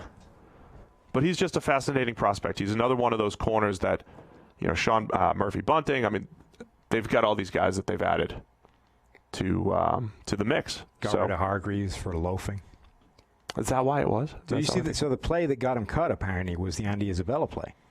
Oh, I didn't realize. So Andy Isabella, he's got basically 2 big catches on the season, right? The second one of which came because they literally didn't cover him. Like, they blitzed off the slot, and nobody came to fill. Right. So, like, Isabella just comes off the line, runs a hot route, gets the ball. Now, okay, he turns like a 15-yard catch into a 50-yard catch by, like, making some people miss. But what he did is cut to the outside. Hargreaves was the corner coming in from the outside, basically just, like, slowly jogged towards him, and then was like, he's cutting back. Oh, no. No. And then, like, so it was Devin White was the guy that chased him down. Like, Hargreaves wasn't even going to get to him. So I think they were like, dude, if you can't stop that happening, like, get the hell out of here. Yeah. I don't think I've ever been more wrong about a player than Vernon. All of us. I think I was even at the high. You were definitely driving the Hargreaves bandwagon, but he's got all of us kind of liked him, right? Man coverage, footwork, and hips, zone instincts. He stepped in as a true freshman at Florida and was really productive. Like, he did so many things well, to the point where I was like, he could play on the outside, he could play on the slide. The only really bad game he had in college was against Amari Cooper, and it was just like a 15-round heavyweight fight. Like, he got some good plays. Amari had some good plays. It was more back and forth than him getting whooped, right? Yeah. Which is always fun at the college level when you see that. So, he's in Houston now, by the way. I mean, and again, loafing aside, I would still take those types of shots on Hargrave, see if you could figure him out. Like, is he a safety? Is he a slot corner? Like, could you find other roles for him? Conceptually, I would always take a swing at a guy that crapped out in their first venue as a talented. Yeah. If you like the guy coming out and he busted the first place, I would always take a look at those guys. Yeah. Because why not? Like, what do you got to lose? All right, so I'm taking New Orleans too. I mean, they're a better team. Yeah, that's why they'll win. But I think this is a game. This is a week of good games, because some of these division games will be tight. Falcons, Panthers, the whole NFC South's playing shot. I think this will be a good game. Winston Breeze shootout, I'll say. Okay. I'll take New Orleans. All right, Denver Broncos at the Minnesota Vikings. This feels a lot like a potential Vikings trap game. Against the 6-win Denver Broncos. Yeah, they just beat... For the season, not right now. Right. They just beat Dallas. That was a game I don't think that many people thought they would go in and win. They look good doing it. And this, like, Denver's not great. They're starting, not great quarterbacks. There's just not a lot to love in Denver. And if they were going to Denver. Right, and it's in Minnesota. If they were going to Denver. There's really nothing that says the Vikings should lose this game, which is exactly the kind of game that they will randomly, not show up in.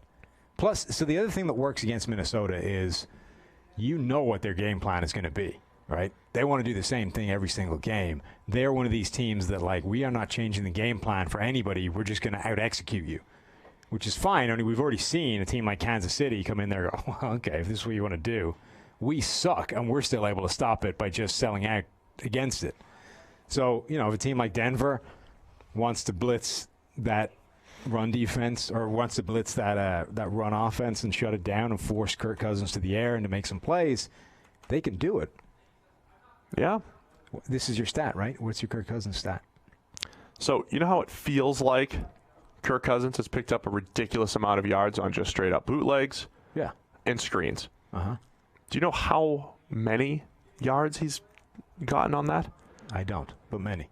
So he's the league leader, the most yards on design rollouts / bootlegs. Mm-hmm. Kirk Cousins has 359 yards on those plays. Okay. They're not all just dump offs. He's had some deep passes as well. And then the most yards on screens, also Kirk Cousins, 369 yards.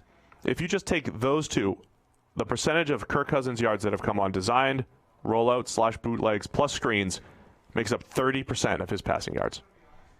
That's a monster number. It's a lot. He's leading the league in both. Yeah. I thought that was interesting. Makes sense, right? I mean, that's what this offense is built around. And this is what we talk about as far as if you could scheme up the freebies. And I was on Minnesota radio the other day. So it's almost like, so if we say an elite quarterback gets you this baseline of production, a good play caller gets you this baseline of production. Yeah. So it's like, so you get So you get an elite quarterback, gets you to here, right? Say you're trying to get to here in passing production. And an elite QB might get you this far. And then an elite play caller might also get you that far. Yeah. Right?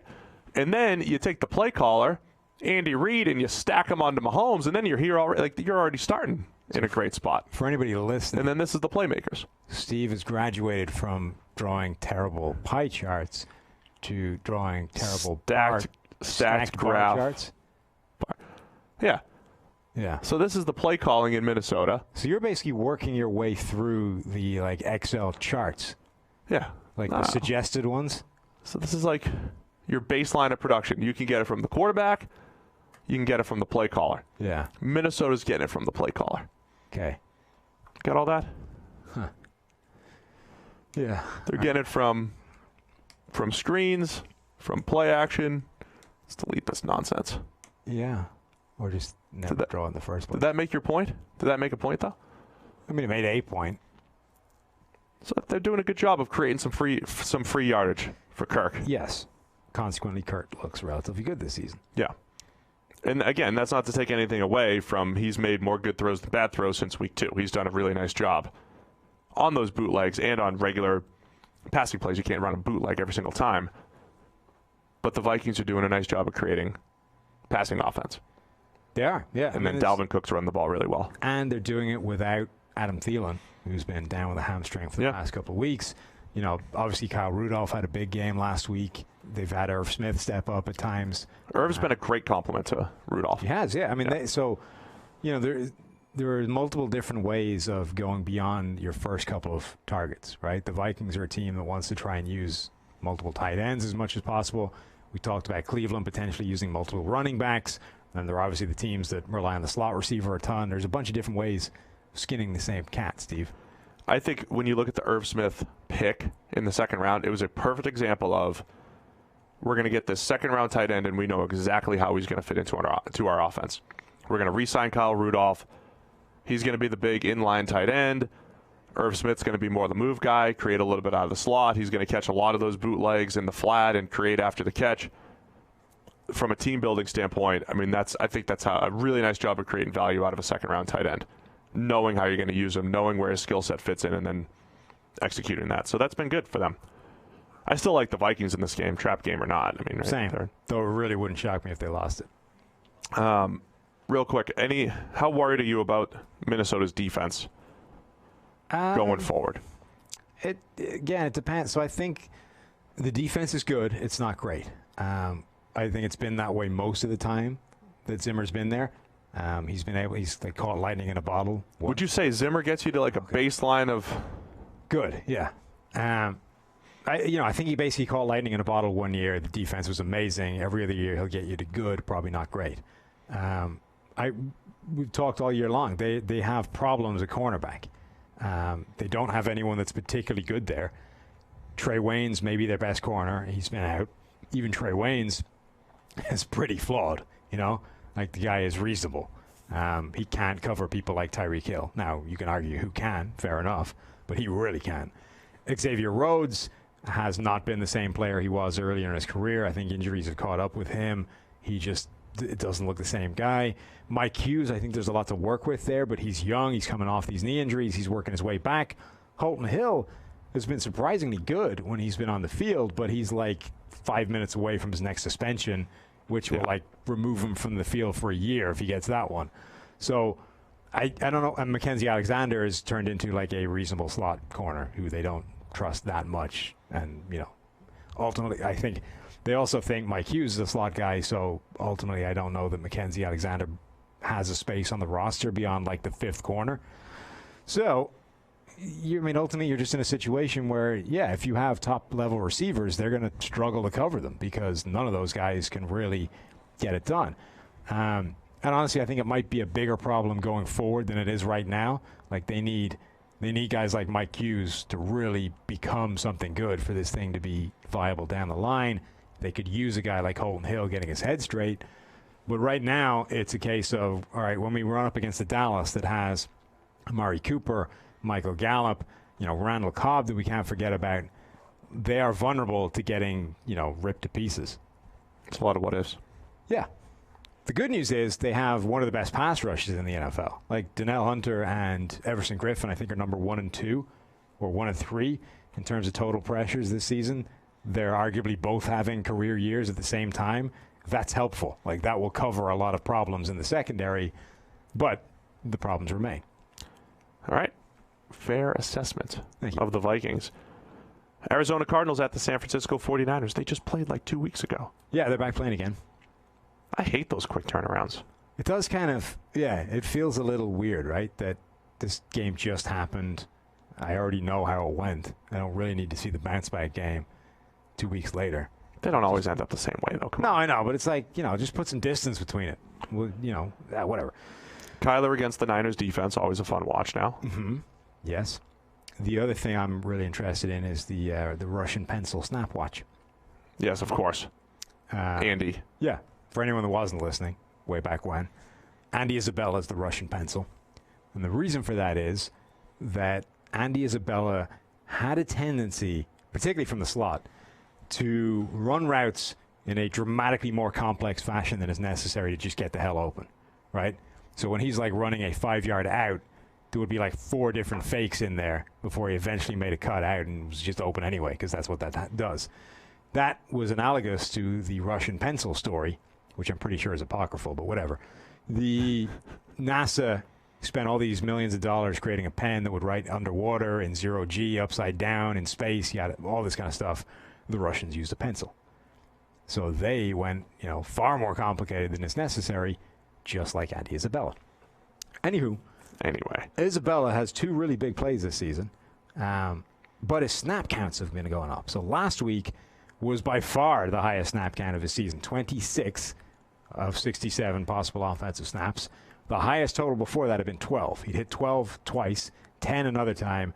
Every other game was single digits. So this is the first time where he was actually a significant part of the offense and had a big play in there. Now, the big play happened because they didn't cover him, and Vernon Hargreaves was on the field.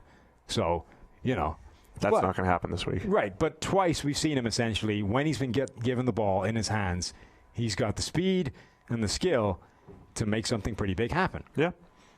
I want to see more of that, damn it. That's fair. Thank you. Let's see more Russian pencil. I want to see what Jimmy G does here. Yeah. He had his best game of the season against Arizona in Week 9. And now he's coming off his worst game of the season. I think it was 5 turnover-worthy plays. It was bad. May have been 6. Really bad. But it's kind of like what we've said with Goff right now. Like, why are you throwing the ball to the other team so consistently? He just looks skittish in the pocket at times. 2 bad fumbles. And then when he did throw the ball, it's just like you didn't see the linebacker. You just... So that's the thing. So a lot of people will be like, well, yeah, it was worst game of the season, but no George Kittle... Emmanuel Sanders went down. He went down, He lost his weapons. Like, yeah, well, sure, but there's just because the guy isn't George Kittle doesn't mean you don't see the linebacker. Like, he's not changing. Right, he's not warping space time around him. That's the bigger issue. Like the fact that he went 24 for 46. Fine, they've dropped 5 passes. They probably should have caught another 6 or 7 on total. So it's less about that. It's more about the turnover stuff. For him. Like, George Kittle doesn't come equipped with a highlighting device for opposing defenders around him. Like, just because he's not on the field doesn't mean you should randomly not see players that you're throwing the ball right to. But even in previous games where the Niners were rolling, it's like one bad, like against the Rams a few weeks back, one bad random end zone decision for a pick. I mean, the turnover-worthy plays have been an issue for Garoppolo. Yeah, he hasn't been playing that well this year. And I honestly think overall that's a good thing for the 49ers because they've been rolling. And the most important position on the field hasn't been playing great for them. So if that ever does come right, like at that point, how do you even beat this team? It's kind of like what we were saying with heading into last season when Matt Nagy got there with the Bears. Like, the situation is great. If Trubisky just gets to decent, like, that team is phenomenal. Now, obviously, that didn't go so well. But the theory, I think, is sound, which is if everything else other than the quarterback is going really well and you know the quarterback has more, in theory, when he gets there, you become really good. Same with sort of the Indianapolis Colts and Jacoby Brissett. Siri just started listening to you. Right, why is that? What did I say? I don't know, but it was like ready to look up Russian pencils and stuff like that, probably. I was listening to a podcast recently where the guy said, okay, Google on it, and my phone was like, yep. See, it's just done it there. Jeez. Wow. Whatever, like me sitting in the room next to it, but the actual podcast was able to turn the OK Google thing on. Do you care that the government's stalking you and listening to everything? It's like, I don't care that much. I'm not doing all that much illegal activity. I'm not doing anything illegal, so I don't care. A lot of people care a lot. I mean, the fact that we're just being stalked. I mean, I don't care a lot, obviously, because it's still functioning. I haven't turned it off or anything, but it doesn't please me. Like every time I start getting ads for things that we talked about. Is Neil listening? Probably. Every time I start getting ads for things that we discussed while walking to the donut shop. Yeah. That doesn't sit tremendously well with me. I like donuts. Advertise donuts to me. I want the ads less than the free ones. If you can make it get us a donut Send sponsor. Free donuts over here. Nah. Siri, find free donuts for me. By the way, I just want to see. I told you Kyler the other day. He's got this. He's starting to play with a little bit of that confidence and slinging it. And I want to see if he goes on a run here in the second half.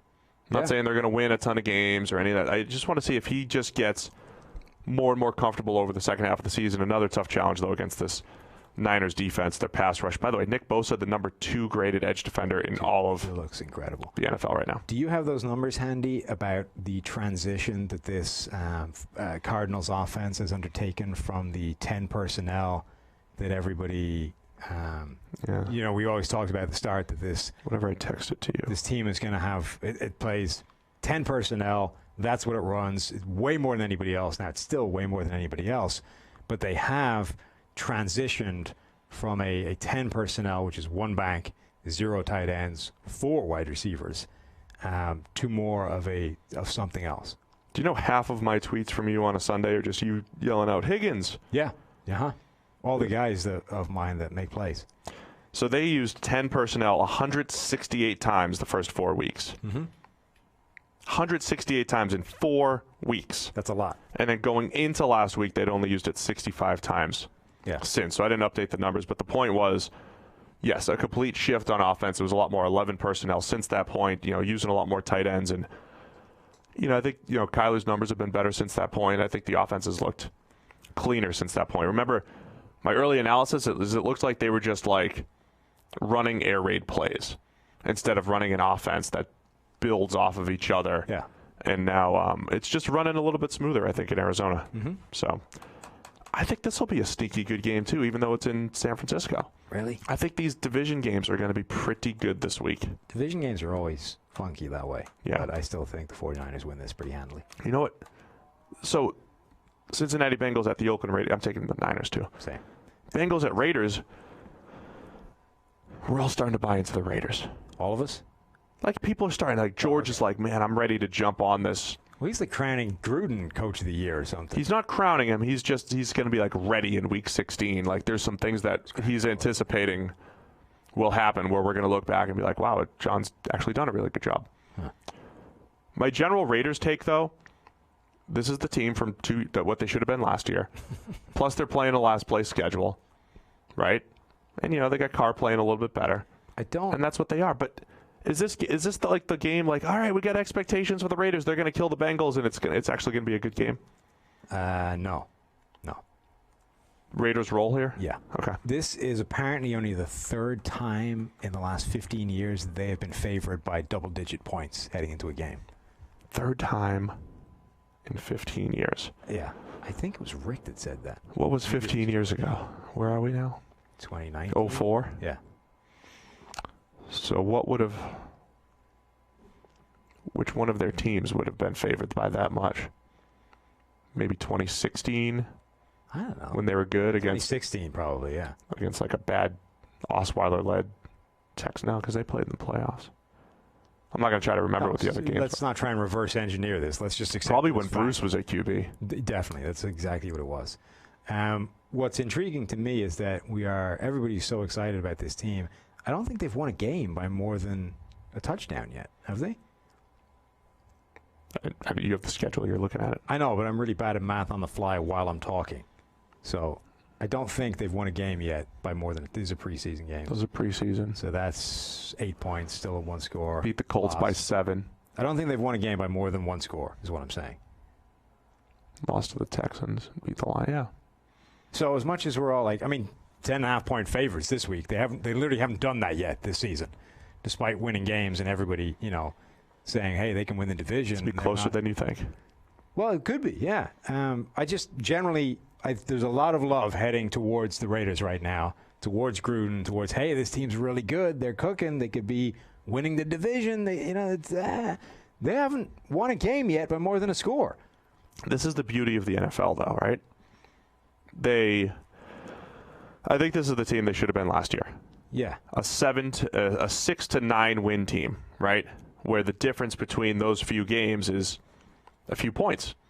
A 3-point win here, a 2-point win there, or loss, whatever it is. So now they're doing that this year. Sneak a few games in, whatever. But then you're playing the last place schedule. So it's like, oh, we get to play the Bengals. Oh, we get to play the Jets. So they've stumbled into this place where things are going pretty well. And I don't want to completely take things away from the Raiders. They haven't completely stumbled. But here they are at 5-4. And then you get the Jets and the Bengals, and all of a sudden it's like, man, you're going to be 7-4 going up against the Chiefs in 2 weeks. That's the fascinating thing, right? They do have a legitimate chance of winning this division. They put themselves in a position where they're a game back from the Chiefs with the Chiefs still to play. But a good proxy for just how lucky have you been is just record versus points, 4 points against your point differential. Right, their point differential I don't think is good at all. It's negative. Yeah. They're 5-4, but they're negative 32. Negative 32? They've scored 208. They've given up 240, which is 8th highest in the league. I'm not doing per game right now, but they're negative 32. Yeah, that's not great. Here's the interesting thing, though, is that this is another game where Cleveland Ferrell, as I'm told it's pronounced. Yes, Ferrell. Is going to eat because he's going up against the Bengals offensive line, which is in ribbons. So this is going to be another 3-sack game. We're going to be, the Raiders were right to take him that high. And it's going to be a 3-sack game in which he has 4 total pressures. But he was going up against the Bengals. That could happen. And everyone's going to be saying, see, he was amazing. And Ryan Finley. Uh-huh. Yeah. Well, this is a perfect game for them in that their offense should score against Cincinnati's defense, and Cincinnati's offense is just a disaster right now. So there's a pretty good chance that their defense is able to roll. This is the game where Ryan Finley shows a little bit of signs of life, but Josh Jacobs running the ball against this rough Bengals run defense. Something to keep an eye on for. Okay. Jacobs is number 1 in missed tackles per attempt. Yeah, he's been an elusive rating. Really, really good in the NFL. We all taking Oakland? I believe so. Monster favorites. All right, 2 games to get through. Chicago Bears at Los Angeles Rams on Sunday Night Football. Looks like a fantastic matchup earlier in the season, and now both teams fighting for their playoff lives. Yeah, the Bears in particular, the thing I'm most interested in is we finally saw signs of life from Trubisky. Mm-hmm. You know, the hope we've been saying for a few weeks now that, look, he was playing so badly that he couldn't possibly maintain this level of terrible play for the rest of the year. Like, at some point, he had to bounce back. And he had a really, really quite good game. Now, I don't expect him to continue that level, but if he splits the difference and it's just okay, the Bears are genuinely a different team if Trubisky goes from being horrendous to being all right. Yeah, just like the Rams are a different team if Jared Goff goes from being pretty good to horrendous, like he did last week and against the Niners a couple weeks ago. Can't figure out Goff. He had a 50.2 grade. He has 3. Let's just put it like this. Have you texted Zach to find out what's wrong with him? No, I'm afraid to. In case he tells you. Like, Zach, what happened here? A, why is Jared Goff playing so badly? And B, why haven't you fixed it? Yeah, could you fix it real quick? Mm-hmm.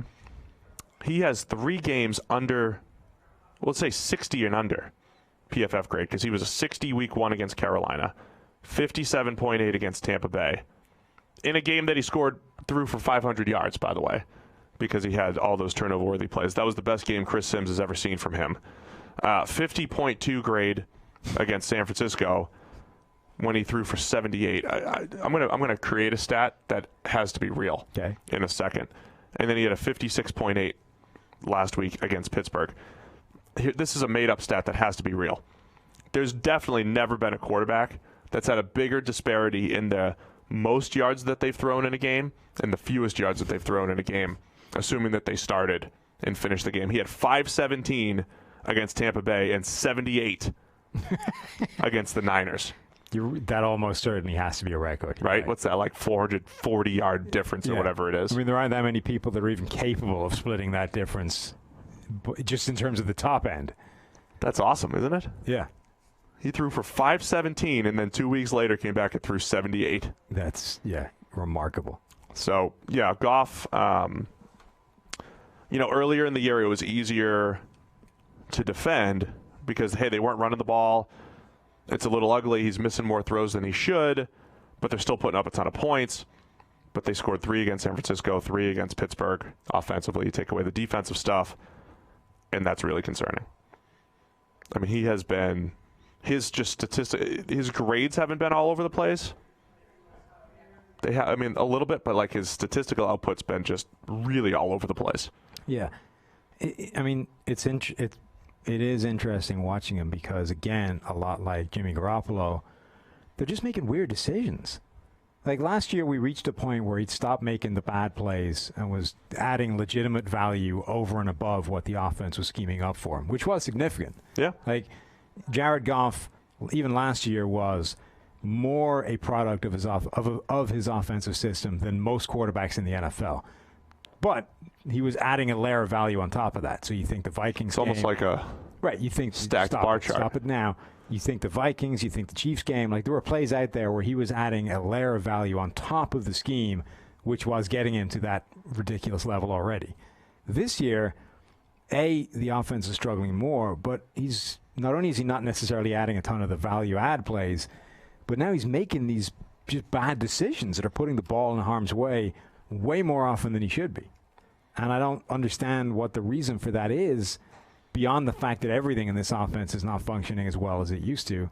Obviously, he's under more pressure than he was before because the offensive line has problems. But, again, they don't explain all those plays. And it's confusing to me. Yeah. It is very confusing. So, can I bring you a thing that I wanted to fit in for the Bengals, but I couldn't find the tweet in time? Yes, do it. You know our good friend Eric Stangl? Is that how you pronounce that? Oh, yeah. He was a former Letterman. Former Letterman writer. Just generally tweets funny things on Twitter. Yeah. There was an article out there from NBC New York, and Eric Stangl quote tweeted this and said, "We now have a better term than dumpster fire," right? So, dumpster fire, the standard term for things that are just a complete disaster at the moment. I wanted to apply this to the Bengals offensive line, but couldn't find it in time. The phrase that the NBC New York used was a bucket of hot diarrhea poured on California woman in random attack. But bucket of hot diarrhea is the new dumpster fire. That's the new dumpster fire? Yeah. That's the Bengals? I'm all in favor of using that in exchange for for dumpster fire. Bucket of hot diarrhea. Oh, jeez, Eric. It's a good contribution to Twitter. I've been following Eric since like 2011. Yeah, I've Twitter. been following for a long time as well. I don't even know where I stumbled across. He was like early Twitter years. He would just like tweet at random celebrity. He would play a game called Sup. Yeah, He would I pick remember 4 random celebrities, right, and all he would say is Sup to them, and then you'd vote on which one would say Sup back. And that was his game. He'd do it every day. Early Twitter was just like him and Sports by Brooks. Yeah, they were the only guys that had more than like 50,000 followers, and the rest of us had 12. Yeah. And you just like back in the days when Ian Rappaport had 10,000 followers. Yeah, and now he's got like 1 million. You always tell that story. Like you've watched him grow. Dude, right? I remember. I used to DM the guy back when he was in Boston with like 10,000 followers, giving him tidbits. Oh man, Twitter. Now the guy's got like whatever he has, millions of followers. How have I been on Twitter? Blanking people, looking past them for the next interesting person he can talk to. Twitter used to just be so much fun. The guy has 2.1 million followers now. Yeah. Like the night we found out about Manti Te'o's fake girlfriend, and you're like seeing the investigation unfold in real time, right, on Twitter. I mean, now that's everything on Twitter. Right. Now with Twitter, it's like, Russell Wilson MVP. No, he threw the MVP away. No, he's MVP again. No, he threw it away. Yeah. Every play. But back then, we were doing research, solving crimes. I remember the marathon bombings in Boston, getting like real time updates when they were tracking down the suspects. Like wondering if they were gonna, like, they were 20 minutes from my house, but like wondering how close they were gonna get and various things. Like, I mean, it was pretty intense. Old school Twitter. Yeah. All right. So we both went the Rams. Yeah, taking the Rams. A couple of people went Chicago. I split with Neil on this one, so that might be the game that puts me over the top for the lead. This could be it. Could be it. All right, let's wrap it up with Monday Night Football. Kansas City Chiefs at the Los Angeles Chargers. How about Los Angeles just hosting both primetime games here? Yeah. That'll be a problem when they share a stadium. Yeah, certainly. Especially if fans don't show up. That's true, yeah. Looks ugly. We're all taking Kansas City in this one, but why? I mean, the Chargers are 2 weeks away, 2 weeks removed from essentially demoralizing the Packers. Yeah, what the hell was with that, though? I don't know. It didn't make any sense. Was that just like the Packers no-showed and then Rodgers called out all his teammates? Like they just didn't show up? I think there are a sequence of games every year that just make no logical sense. But football is a close enough game. Yeah, and 80% of them are Titans games. Yes. And then the rest of the league gets 20% of them. Right, but football is a game that relies on small enough sample sizes and individual plays here or there where freaky results can happen in a way they don't necessarily with other sports. You know what's fun for the picks is the Titans aren't playing this week, so yes, it's like you can avoid that headache. Derwin is 2 games away from coming back. Week 13 apparently is when he's supposed to. Just sit out the rest of the season at that point, man. No, you want Derwin back on the field. I would play him at tight end opposite Hunter Henry. Huh. Okay. Chiefs defense has to figure something out at some point. Yes. Or it's going to be a lost season. Well, yeah, so the Chiefs defense is bad enough right now that it completely negates the advantage that the offense gives them. Yeah. Like, it's bad enough that any offense they face looks as good as the Kansas City offense, which is ridiculous because it shouldn't. So does the Chiefs defense figure something out this week, or does it make Phillip Rivers and the Chargers offense look every bit as good as the Chiefs offense? Rivers is so weird right now, too. He's coming off that game that he seems to have every year where it's like, why are you chucking it to the defense left and right and all that stuff? But he is still, I was recently going through a whole bunch of plays throughout the year. He's still got plays where it's like guys in his face and he's flipping it and he's feeling it. Like, as much as everybody wants to just create narratives when guys are going to fall off the cliff and all that stuff, and it's easy to say Phillip Rivers, because he's been in the league for a while, he's losing it. I don't think he's got like slight deterioration of physical skills, but he's still more than capable of making all the throws he's made through the years. He still stands in there and tries to, like all that stuff. Like we saw Eli deteriorate and also just made fewer throws and fewer throws and fewer throws. Yeah. But there were still times he could look reasonable. Like Rivers is a step above him and still kind of maintain that, if that all makes sense. He's still capable. So last year, his 2 games against Kansas City were almost exactly the same grade. 74.9 in week 1 and 73.9 in week 15.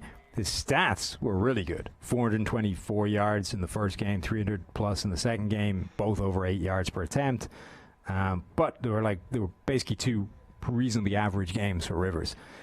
But so that was a bad defense as well. It's kind of the same old story for the Chiefs. He made one of the throws of the season in the second game. 4th down, anticipation post was Travis Benjamin. Just threw it way before his break, put it right on him. He made some big throws in that second matchup. Yeah, there were 3 interceptions across those 2 games as well. So, basically it's interesting to see whether this defense is going to be able to figure anything out or whether they'll make Phillip Rivers look like a match for Patrick Mahomes and the Chiefs offense, which it shouldn't be. Yeah, I think it'll be a shootout again. I think that's what we're going to see. I think that's going to be every game. And the Chargers won the second matchup against the Chiefs last year. They got a little bit of pressure on Mahomes, especially late. They had a key sack. They kept it close throughout the game and then just made a few key plays in the fourth quarter. And if there is a coverage unit, I know they're not the same that they've been coming into the year, but if there is one that could potentially slow down the Chiefs, the Chargers have, they've got some personnel to do it. They do, though, again, like everybody, they don't have anyone that can cover Tyreek Hill. They do not.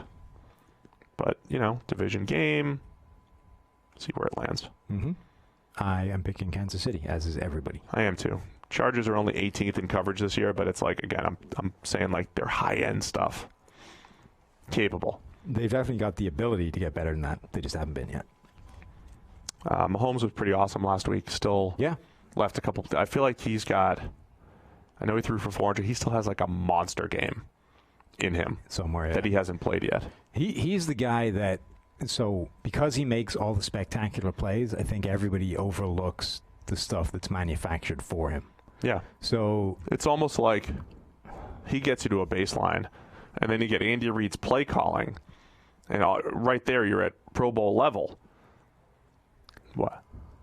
Stacked bar graph paints this picture perfectly. Yeah, it might do for anyone who can see it. Because if you have Mahomes... For anyone that's listening, less so. I'm describing it. And then if you have Mahomes' great ability and you don't have a great play caller, then you just don't get to that next level. Go ahead, sorry. What the hell was I saying? They overlook the easy stuff. Yeah. So somebody, you talk about quarterbacks, everybody wants to find the reason that they suck, right? Yeah. So somebody was bitching about Drew Brees. He's never thrown a deep ball, yada, yada. Drew Brees has a higher percentage of his passing yards this season that have come through the air as opposed to after the catch than Patrick Mahomes has. Huh. So Patrick Mahomes, you know what I mean? Everyone thinks of Patrick Mahomes, this guy firing deep bombs left, right, and center, but a higher percentage of his plays or his passing yards have come after the catch than Drew Brees. I didn't realize that. Patrick Mahomes gets a ton of stuff manufactured for him. Now, again, there's nuance to this, right? That doesn't mean Patrick Mahomes is a complete product of the system. He then adds all these crazy plays, the outside of structure stuff, the deep bombs, all this stuff. But the two of them are working together, and I think because he makes all the spectacular plays, everyone just forgets about the other stuff. It's it didn't even happen. It's all Patrick Mahomes. Whereas realistically, it's both those things working together, and that's why the offense is as good as it is. And again, the difference between Mahomes this year and last year is he didn't miss a lot of that stuff. Yeah. He didn't miss a lot of the easy stuff last year. This year he has been even at a higher rate. I think last week, the Mecole Hardman thing, it's a decent play, but he then goes turns that into something insane by burning everybody alive and just screaming down the sideline. I think generally people ignore a lot of what Patrick Mahomes gets created for him because of the high-end stuff that he does. Yeah, I think that's fair. I think it'll be an awesome Monday night matchup. Hopefully. As you can see, I'm very optimistic about this weekend. Apparently. A lot of good games. Plus Buffalo, Miami, and Cincinnati, Oakland. So that's it, guys. Week 11, that's your preview. We out. We're going to be back on Monday morning. True. Recapping all of it. Where's the music, Ken? Ken, you're usually playing me off. What's going on? Ken's out here. It's Tyler now. Tyler's not. He's not pushing me. He's a slacker. Oh, he wants us to push PFF Elite. Oh, That's why. okay. PFF Elite. Go check it out. Premium Stats 2.0. That's how you guys get all the stats and grades that we're using. Stats and grades, green line, betting advice, all kinds of good stuff there. PFF Shop. Draft guide, draft information as your team sucks. There's a mid-season draft guide if you guys, Dolphins fans, Bengals fans, if you guys want the mid-season draft guide, it's all part of your Edge or Elite package. It's all in there. Mm-hmm. Now we're out. Week 11. Everybody enjoy it. Talk to you guys again on Monday.